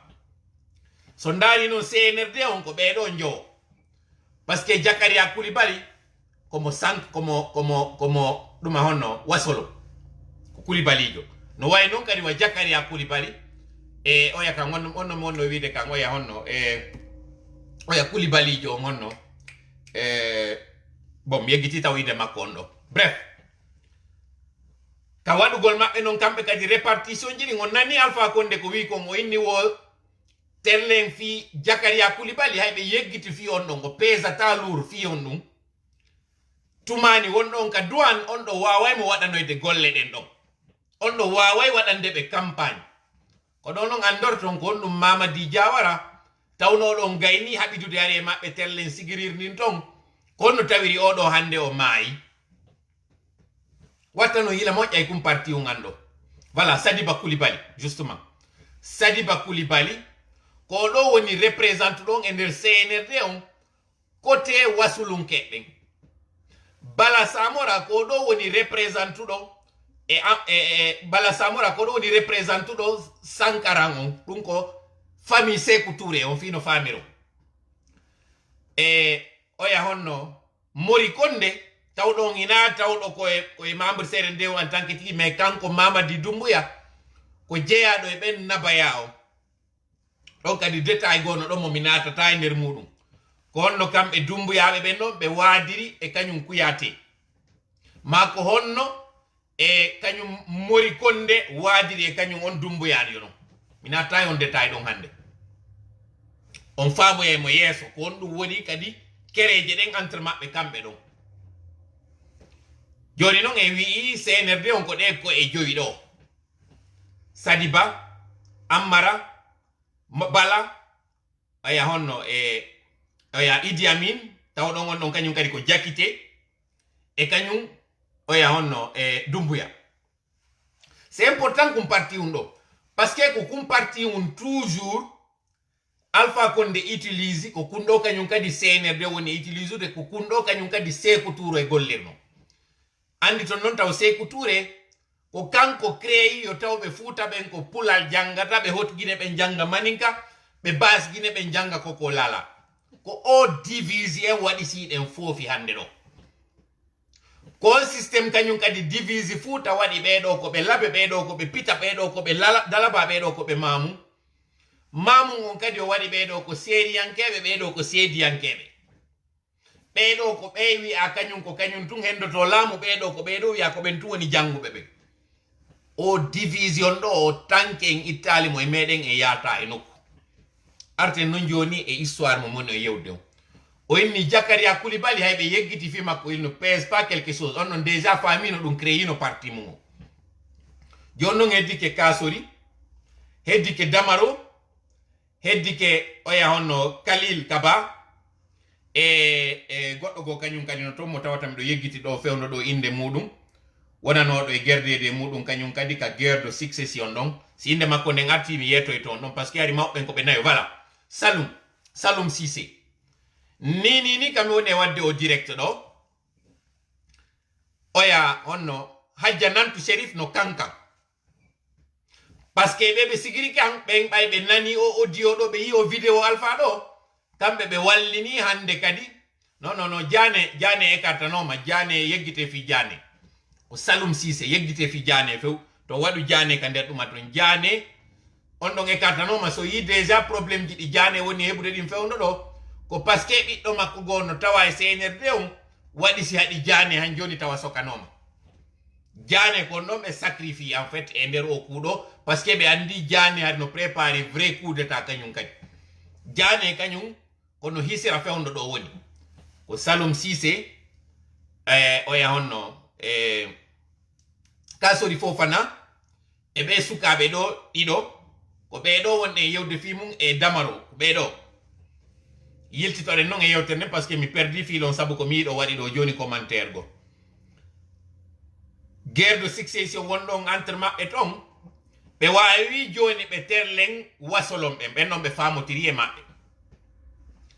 joni noon ko on ɗum heddi ko Hammana Baro on e Sankaran on Sankaran on ɓe famotiri ɓe Sankaran ɓen par ce que mi yetike on Bala Samora kon ɗo woni ko représenti hot Guinée on so yino oyantuma minni noon ko Khalil Kabasi ɓe ƴetti on ɗon ara ɓe wallini probléme on entre maɓɓe ko ɗon noon Alpha Condé mari fewnɗo probléme hakkunde Kassory e Kaba yeggiteɓe a luttuɓe nda fof ça se joue entre ces deux là Hadjanantu Shérif noon ko ɓuri wonande ko kañum Kassory fi on ɗum ɓay o yaltinama ko suudu makko ko Kassory wernimo sakite moƴƴa yewtere nden taw joɗotu deƴƴino ɗon par ce que si on famali o parti ɗo o wawata famoyde parti hikkuɗo yeeso on ɗo estikugol non joni ko on ɗum noon enen duwaɗen waɗude fewndo hande ɗo ko on ɗum fiyen yo cippiro men go fuɗɗiɗen gon gibi 2019 ko onno wawitengo réussisude hara yimɓe mayali yimɓe soñjaki ɓen ɗon ɓay ɓe yi vidéo o par ce que fewndo wowluno inni ko lettre Alpha Condé addi yimɓe go wari hoolanoki elle était obligé annon noon ñande on manuscrit arno Alpha Condé nantu Shérif yewtuno 1 heure de temps hiɓe ka téléphone 1 heure de temps hiɓe yewtude kanko e makko famon ɗo noon nde no CNRD on inna que la justice va être notre boussole c'est pas pour rien Alpha Condé ha joni démissionnali ka présidence c'est pas pour rien Alpha Condé inculpa ka si yalti la Guinée c'est pas pour rien que pays on ino dirigerede no wona dirigerede ɗo ni c'est parce que risi ino fala préservude investissement mum intérêt muɗum on la Guinée avec les Chinois et les Turcs joni noon ɓe yi Alpha Condé kanko on ɓe yi o fuɗɗike glisude il fallait que kanko o stoppe ka lawol makko goɗɗo go qui est plus jeune ƴette ça c'est Mamadi et le CNRD fi on ɗum fi ka wanno kon 85 wota waɗitu e hoore maɓɓe kamɓe leñol maninka ɓen ka yewtere maɓɓe namin komi wi ko il fallait préserver le pouvoir pour ne pas que le pouvoir les échappe parce qu'ils ont vu les résultats, les vrais résultats de 2020 c'est important komi wi on ko noon yen andu so manki kum parti on ɗo o manka e consigne ji jonna ɗin fi yen hettu résultat ji meɗen ɗin yen hettu victoire meɗen on wattani ila moƴƴa e kum parti um sendite kum moƴƴa Alpha Condé ɓayi o ari o ƴettama famum ko kanko e Ousmane Kaba en ɗo woni e règle de compte avec kala ɓen ɓe Alpha Condé tañƴini profitier régime makko on ñaami mbuɗi entre autres Bill Gates e kala ɓen ɓe o tañƴini wawi ñamude mbuɗi ɗi tawata himo tañƴini ko mbuɗi makko non ça c'est l'un des objectifs qu'il a Alpha Condé lorsque nous étions en train de vous dire que les malheurs de vos cadres ce sont ceux-là qui sont derrière vous comprenez maintenant que lorsque Alpha Condé avait refusé de rencontrer les responsables du RPG c'est parce qu'il sait lorsqu'il les rencontrait ceux-là allaient sortir et dire en réalité qu'ils n'étaient pas en difficulté.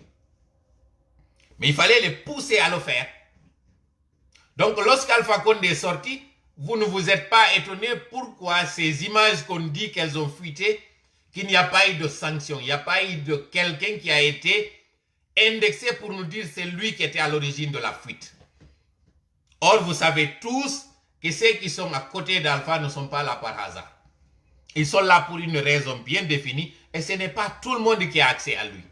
Donc, lorsqu'il y a une fuite d'image, on peut facilement savoir que c'est elle qui avait fait fuiter l'image si c'est une fuite. Mais ce ne sont pas des fuites. Ce sont des programmes bien ficelés. C'est une pratique, c'est un cinéma qui est bien planifié. Donc, sortez de vos émotions. Arrêtez de vous faire manipuler par des individus qui ne cherchent qu'à détourner le combat et l'essentiel. À nous détourner de l'essentiel du monde. C'est quoi cet essentiel? L'essentiel est qu'il y a une personne qui a fait une tentative de coup d'état constitutionnel qui semblait l'avoir réussi, mais qui après s'être autoproclamé président pour un 3e mandat, a rencontré une résistance devant lui. Je parle d'Alpha Condé. Et puisque la situation économique était désastreuse et qu'il était en train de dévier du programme qui était tracé, il fallait organiser une mascarade pour faire croire à tout le monde qu'il a été débarqué.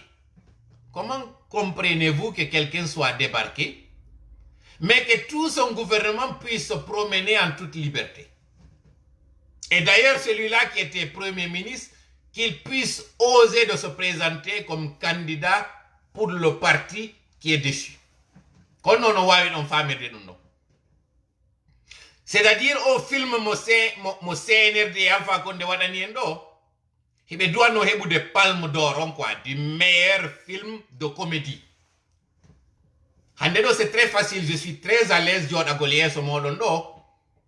Yaltina na onon ingara jitaunodi, ko habanodi jitauno début info et yano no imaji. Mais avec le temps, pas me wawi hebu des éléments d'infiltre bendertomeng et avec du recul, on a pu aller progressivement à yaltini ekene, combien de fois ko fenande be woni. Hande dolon ko mabe yaltinti na konko tawno fu haribe wadu de mouma su kaimu parce qu'ils sont obligés. Sinon, ko ebe suudu don be perda beda, be yaltinti na be burta non perdu de fo be subi non di mundu. Hande non be perdu e fo. Parce que o vidéo mabe sikki be yaltini do wallahi be ko do non vidéo fallata be ko be wadi o do gonnu. Andon do non Alpha Condé.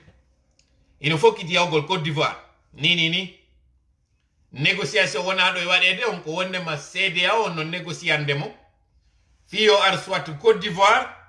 ma ara Ghana o wona don o wada don convalescence makko.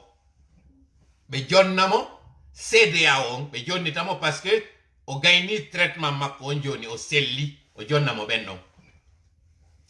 Siko Côte d'Ivoire non o yeyiri. Ko fi en réalité mbuudi di o nyawli di watara no din don no di sécurisire watara kanyum ko e intérêt makko dun o wadata mais ko intérêt kadi Alpha Condé parce que mbuudi di be wujji din fo pendant toutes ces années din do yewteta ke fi mudum ko din non CNRD kanyum habbi fi yo be waaw finance de lady di parce que fonctionnaire be wayta ke yo bede hibe nyawlo yempe partout gauche à droite continuer non audio fi yo yiw non kadi élément go. Les autres là, c'est le côté mandingue. Tout le monde est à fond, tout le monde est les autres là contrôlent le côté des choses. Et Zakaria, on a Sandra et autres là qui peuvent le contrôler. Zakaria le veut entrer. On a été organisé à fond. La chose a été chassée de sécurité. Voilà. La chose a été chassée de sécurité. On m'a eu de bendo. Ko montage na montage fe ko hito Alpha Condé ngontigi be na isi sede ala hakil no nyaawa Alpha Condé don andi no faljita non trop de mémoire mo marion fewndo wonno e wolde fi usine de bonbon ngo yi warno don ay nokku go wiya chose fragile di majjirama min tigo yido wonde aram do fala wolde fi goddo yeyrami mille andirton je suis plus jeune par rapport à Alpha Condé. Donc, kala wonbe dutude audio on siko authentique dans tout fess. Audio mini on ko 14 à 16 minutes. Noton no keligo ko 16 minutes on total mako, noton no keligo ko 14 minutes. Fion no menzuin anta mo fo total mako. C'est parce que men sendira kon ko wadi on 2 minutes, donc kon ko wowlita do yeso. Ko wowta la don fi faya milimono. Ko don non fa moton. Pourquoi dans l'opposition il y a une opposition? C'est dire fait on donne Ousmane Kaba. Faya milimono et wobe gobe mi respecte mo e mi fala ka wolde inde mabbe do parce que Je pense que si ben nani o audio do be change ay position mabbe on par rapport et déclaration ji be woni wadde din famingol wonde ma CNRD on do hino sur une bonne voie, c'est-à-dire jougo ngol mi fik bi rezek on famille do fi on dum fewndo be no wadugo représentant yawo be ben ka parti politique ji au niveau du CNT. Combien de fois parti Faya Minimono wawi hebo des représentants yon. Vous vous êtes pas posé cette question, mais vous avez maintenant la réponse à cette question. Pourquoi les voix sont superposées? Superposition voix, c'est effectivement pas fait exprès. C'est parce que il fallait harawata ko yaltintina de mo ya contenu halaji info. C'est pourquoi en fond sonore il y a cette wado aussi fadi piji, ils font toujours cette confusion haralabata. Mais je ne vais pas répondre à vos questions parce que on va se détourner de l'essentiel.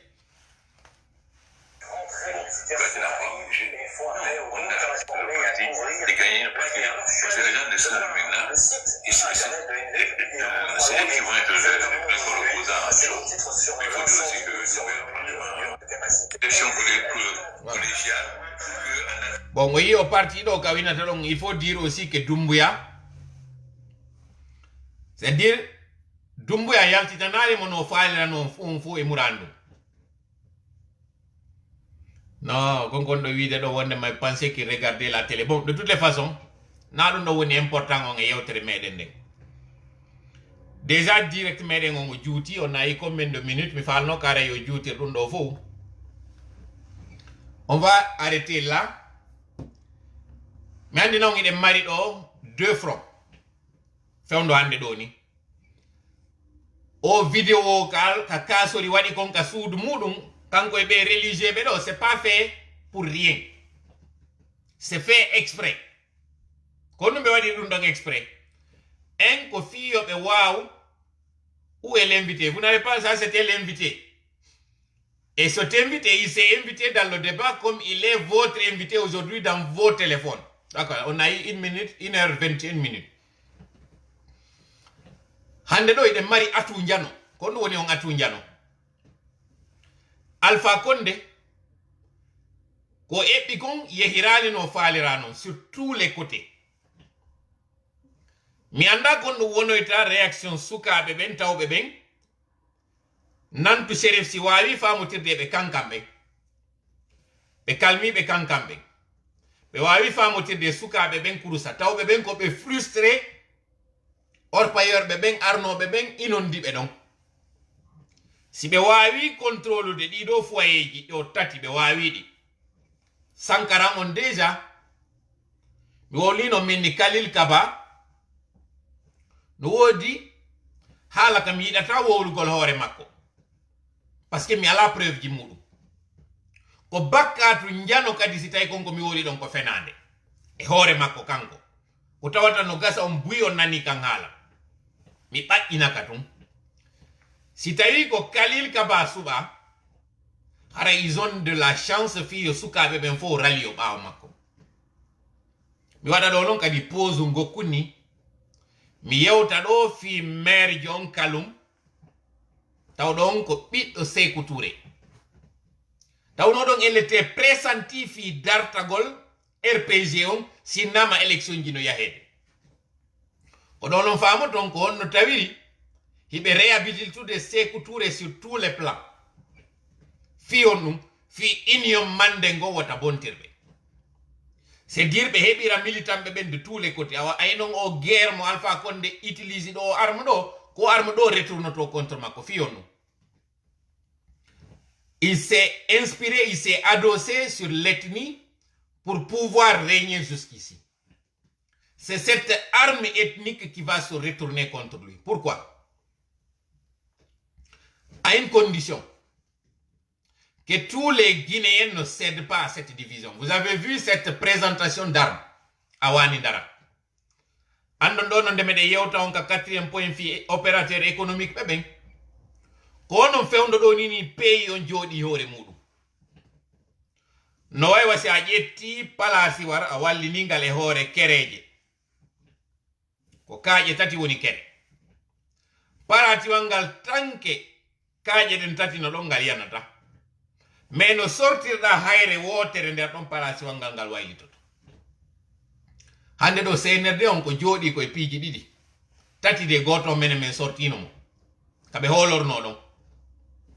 axe on fiwota manifestation waɗu donc par ricochet habitant ɓe axe on ɓurɓe wonde majoritaire ɗon on ɗon en sortino mo ɗimmo on koko tawata kon opérateur économique ɓe ɓen par ce que activité économique ji waɗɗi ɗin wonɗi e wadde ɗin fof ka leydi ko ɗiɗo wawi waɗude semblant hara leydi ndin daraki taw mi yetno dañande mi inni ɓe utilise o woni ɓe prépara mentalité jama on wondema si gurnanɗan satti ko onon opérateur économique en sattini leydi ndi sinnama ɗo hande piyugol magasin ji ko magasin ji moɗon ɗin piyete ɓe ni ɓe andi stock no woodi mo tawata julaɓe ɓen no mari mo fi sattingol aduna o alors que non on nani onon tigi Alpha Condé ko wiɗo kon wondema aduna on satti fewndo ɗo ni lagine noon ɓurta e sattude ko ɗum woni on nanali ka audio makko ko ɓe kuppi ɗon ko explique ko honno hande ɗo ni tous les indicateurs sont au rouge ça ɗum ala ka audio nder ɗo mais intégralité audio on mo yewti ton parti ji tati wonɗi très important o parti économique ɗo parti opposant ɓe tawata ɓen ko e côté makko ɓe woni y compris leader politique ɓe et troisième partie déception mo mari on e kañum Mamadi Doumbouya c'est les trois parties quatrième partie no to mo tawata e yewtiɗo fi muɗum fi succession on ka parti makko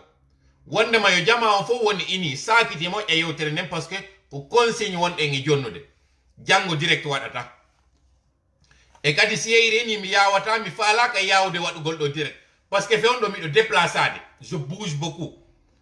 hande ɗo miɗo duwano tawde haray miɗo Dakar fi joƴƴinalngol en bureau frappe on Sénégal mi hewtora Guinée Bissau joƴƴina bureau on ɗon hewtora Côte d'Ivoire joƴƴina bureau on ɗon par ce que en wiwno ko pays ji tati e nder Afrique o Côte d'Ivoire Sénégal e Angola mi wawali heɓude répondant ɓe tawata miɗo wawi holotirde e muɗum fi joƴƴingol frappe on ɗon yimɓe buyno wodi manifestiɓe Angola kono mi wawani heɓude on interlocuteur jo mo tawata waway halfinde golle ɗen ɗon par contre ɗi pays ji ɗo fou en avanci moƴƴa e majji fi installugol frappe on hayɓe Libéria ɓen kañum kadi holli ɓe faala heɓude représentant jo bureau frappe on mi handinaw noon frappe on no mari particulier ji tati fi installugol bureau ji muɗum ɗin ara noon na innugol bureau ordinaire no wowiri noon wiwgol en président vice président trésorier chargé des affaires sociales chargé des affaires religieuses communication nano frappe on ko représentant ɓe ɗiɗo landi pays kala ma ville kala ɓe représentant ɓe ɗiɗo ko sonnajo goto e duyiɗo goto ɓe inne président ma ɓe inne général ko inde maɓɓe ndenno fi on ɗum gorko e debbo ko fi kala on faalaɗo windade gorko windo ka gorko on kala faalaɗo windade ka debbo on windo ka debbo on fi on ɗum non fi si an ɓeygu ma no faala tawtude frappe on kono hiɗa huliti wota ɓeygu ma yaw jilloya e worɓe on probléme ɗon e réglimo sonnaɓe ɓen haray hoorejo maɓɓe on ko on debbo ɗon worɓe ɓen kañum kadi hoorejo maɓɓe on ko on duyiɗo ɗon première particularité et deuxième troisième particularité frappe on haɗi heɓa trésorier c'est parce que en ala yewtude fi mbuuɗi ko état d'esprit ko adhésion landi ɗen donc goto windota ko mo tawata innete ko mbuuɗi habboraɗa hiɗa windanade sabu ɗum ɗon ko état d'esprit donc seɗa faala tawtude ko nden inde ɗon ɗaɓɓete yeeteɗa an siko ɗo wonɗa ko kaare contactoɗa windoɗa ndeɗa windoɗa ɓen tawɓe ɓen haraynaka ka formulaire en ligne rewi ko landiteɗa ko inde ma inde yettore duuɓi maɗa ɗin profession monɗa wadde on numéro téléphone maɗa ko ɗiɗo landeteɗa consigne ji goo kadi hikkoye ɗon mais pour le moment ko ɗum ɗo wonɗen e wadde Europe on e wiwno ko pays ji tati ko France ko Belgique et Angleterre mais finalement ɓe Suisse ɓen eɓe Allemagne e Hollande ɓe manifesti tellement tawi hande kadi ko yen nattiri yeeso fi Angleterre Angleterre il so peu min tigi mi déplacer to mi yaw ya Angleterre joƴƴingol bureau no haray mi do hiwro do Cheikh Madi en do hiwro do Tayru do hiwro do El Abdoulaye Bari Mr Bari e kala be wontirbe Angleterre to be mo wawata situde on fo Afrique on en lenti pays ji din Europe kadi en lenti be Asie ben kadi mi do andi vous êtes très nombreux wobbe fewndo ko 3h du matin fewndo ka be woni en darde do Asie malheureusement en wawata yaccade fi modon on ton parce que pays mo falde ngon hikkinde yeso fi wadugol dum don ide mari taw difficulté coordination hakkude meden e mabbe mais ça va venir ça va se régler si Allah jabi arte non joni consigne di doa don faamude din fi mudum Sierra Leone kadi don tawa woton hawju on fop on tawete si Allah jabi wota on hawju en attendant changer photo de profil ji modon di yande men jeji on wada on frappe on dum don kanyum kadi wallitoto e mojja no mi wiri non hande do ko en ari to activité ji di onon jula ben tawbe be on jabali faamude ko menon e wowlande do mido mari direct goto mo mi wadata fi transporteur en parce que mi yi o vidéo njula be nayi mabbe di mai ka lawol sabu ko tawata yibe dola e lawol ngol mi yawta fi camionneur be ben parce que mi do tawano e mabbe mi do andi kadi difficulté ji di be mari din mi yewta kadi njulaabe ben onon opérateur économique tawbe ko onon woni e nyamminde be wonbe warude en hande do fi onu di wona don ittine des barrages ji din brigade mobile ji din e barrage ji kala ka wodi ko mbuudi di tawata on hanano ittude wona don ittinede mafia o wondo do fo ko onon woni moy alimentude sakkitore no yo yilto e hoore modon ware don dole don jatte don bonnane do c'est important an musiddo wondo e ndarude lando ya watta yila moƴƴa e ko wiwda kon Allah ino okkuma wonki maada kin gandal maada kan e jawdi maada ndi ɗiɗo tati si a gollitirali ɗi no nafira e ma non ɗi wontante wororde hande ɗo ino inne pullo ko plus de 40% de la population guinéenne qu'il détient plus de 50% de l'économie qu'il fait partie de ceux-là qui ont le plus de cadres. Mais quand nous n'avons pas nafi, ko duudu den kon nafali, ko marɗen jawdi kon nafali, ko janguden kon nafali, hare kon ɗum nafatay. Fiyon no ngadi ɗi nafa en haala mettuka yewtude mettuka faamude.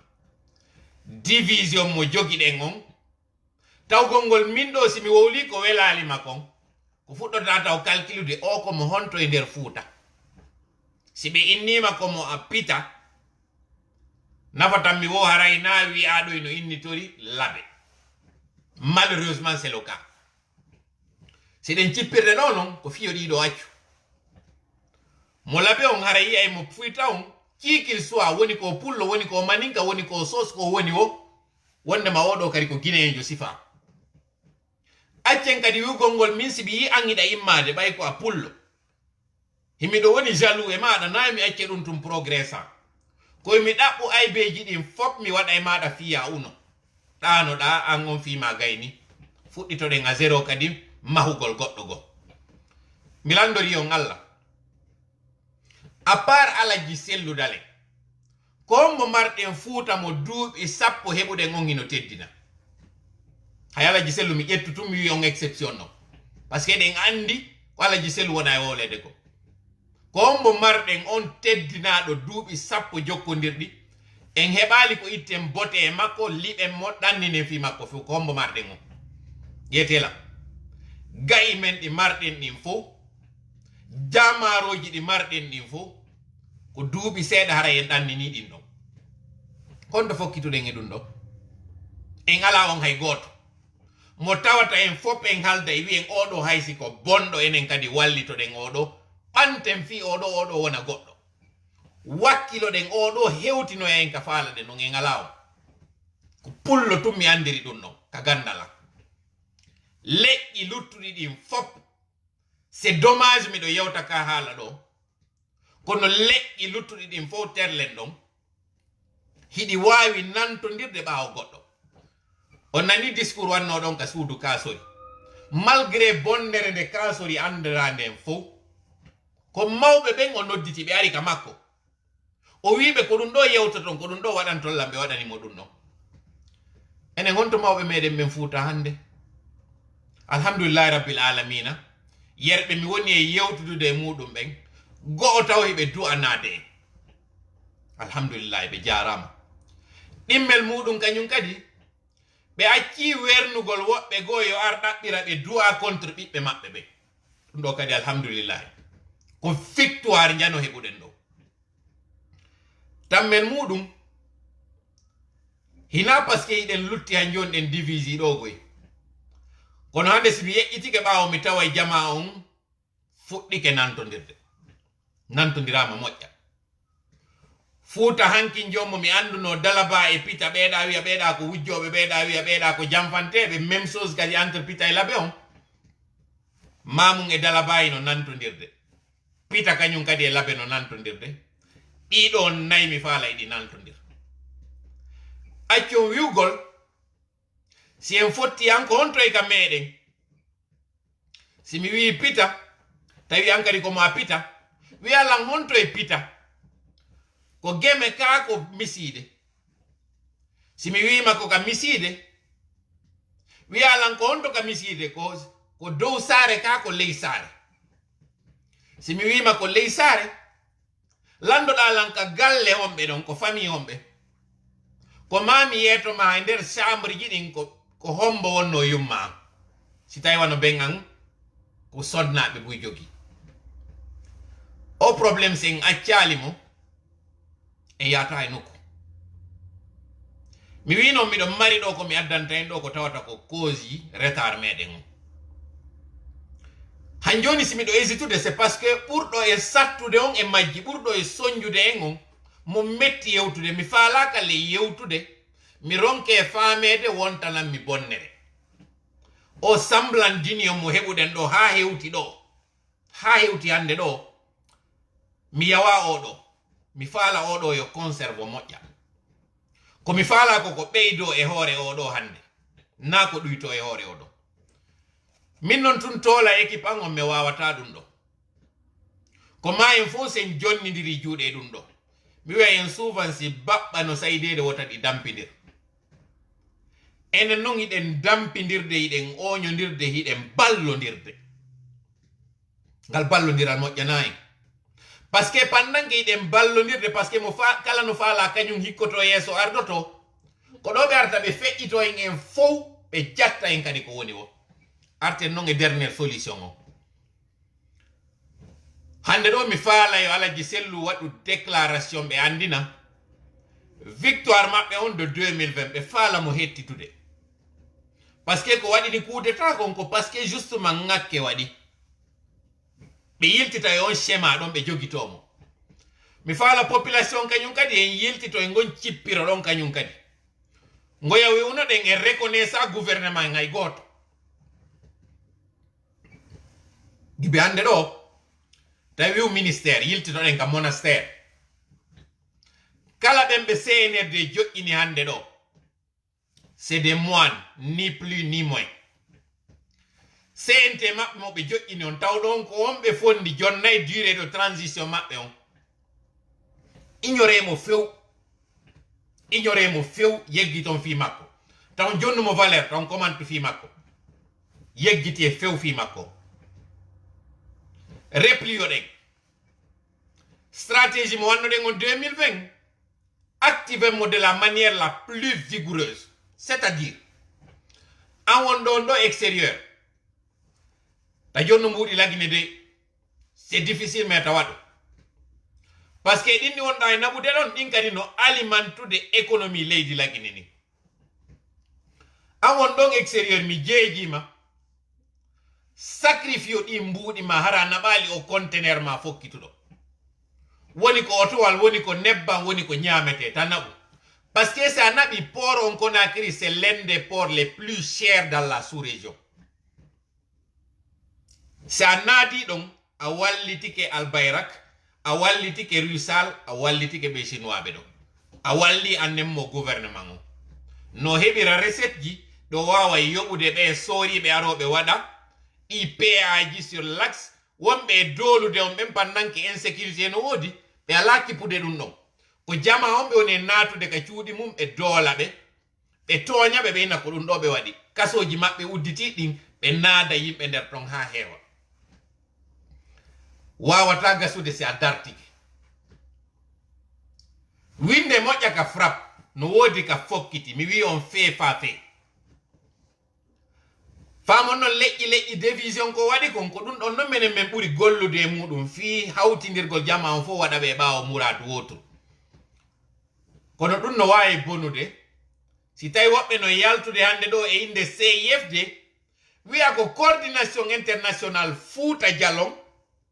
mo tawata ɓe faamini pullo fof no yaltude fii wargol leƴƴi luttuɗin fof ko ɗum yeeya ko ɗum faami e yewtere maɓɓe nde aw ɗum ɗo noon ko ma corrigé ɗum ɗo ko onno noon corrigirten ɗum ɗo kaka kuuɗe e ka konngol geren ɗum ɗo ka comportement ji meɗen waren ɗum ɗo few ɗum ɗo waalo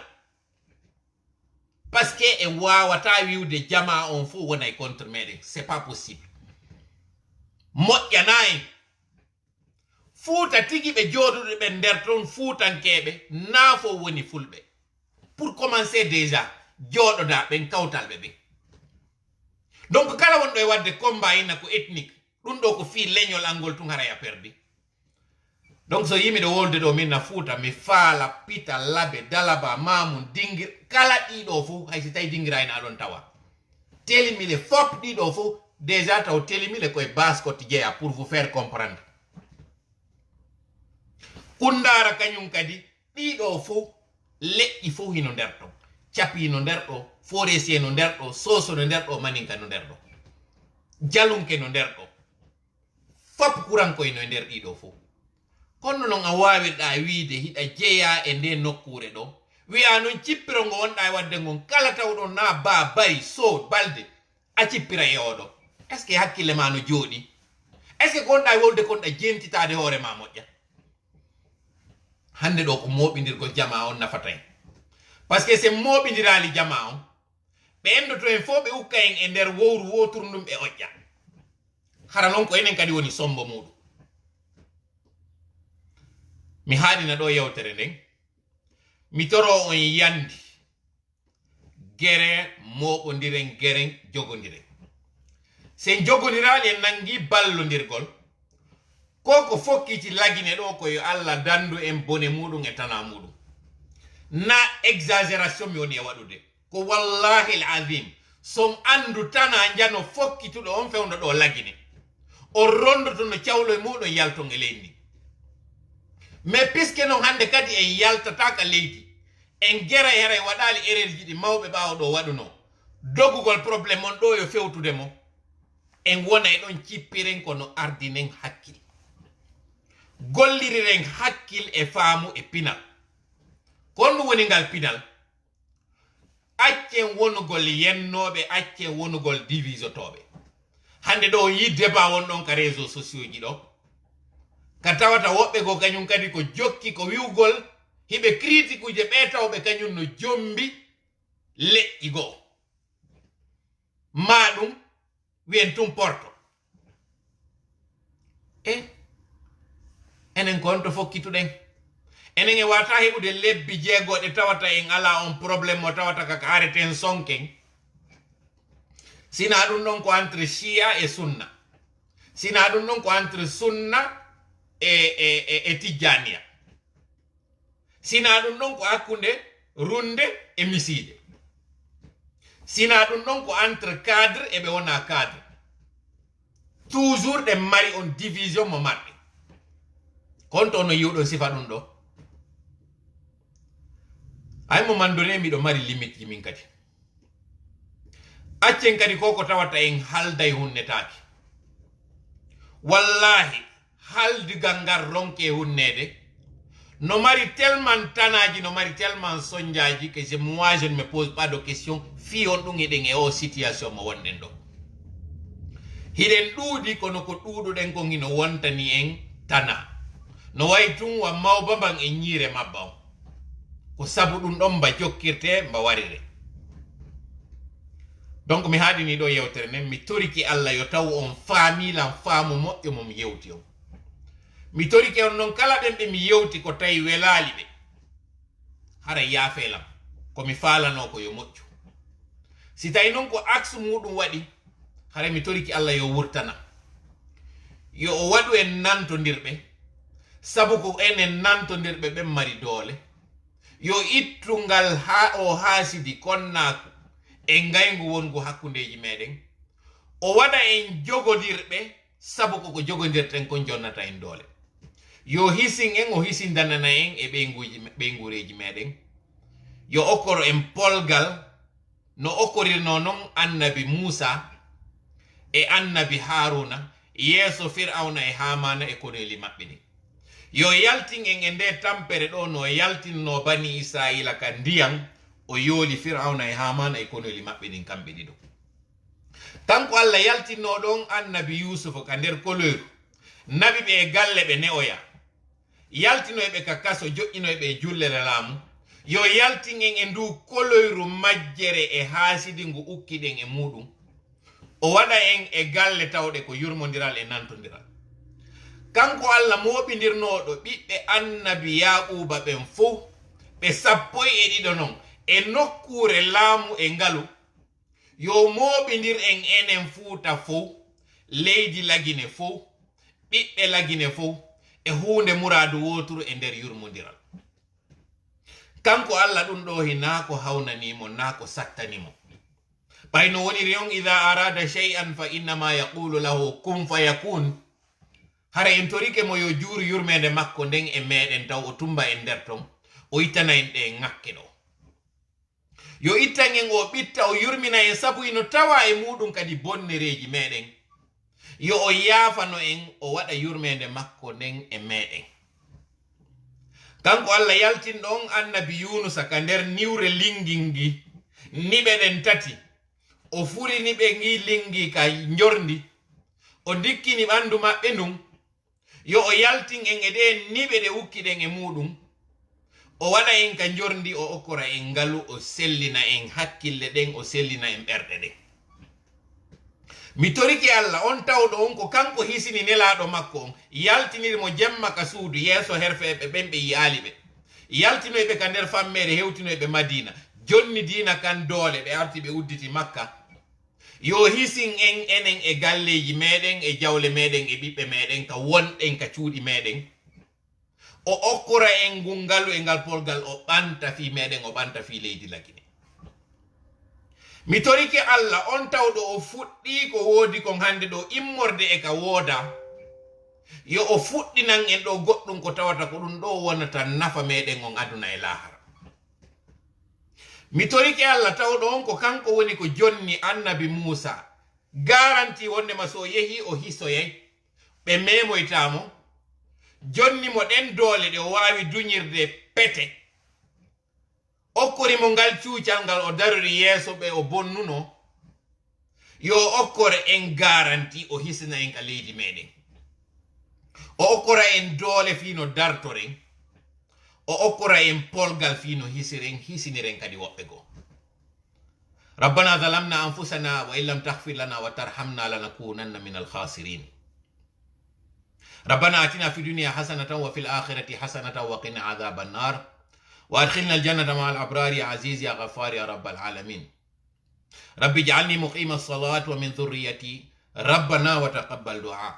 سبحان ربك رب العزة عما يصفون وسلام على المرسلين والحمد لله رب العالمين والسلام عليكم ورحمة الله وبركاته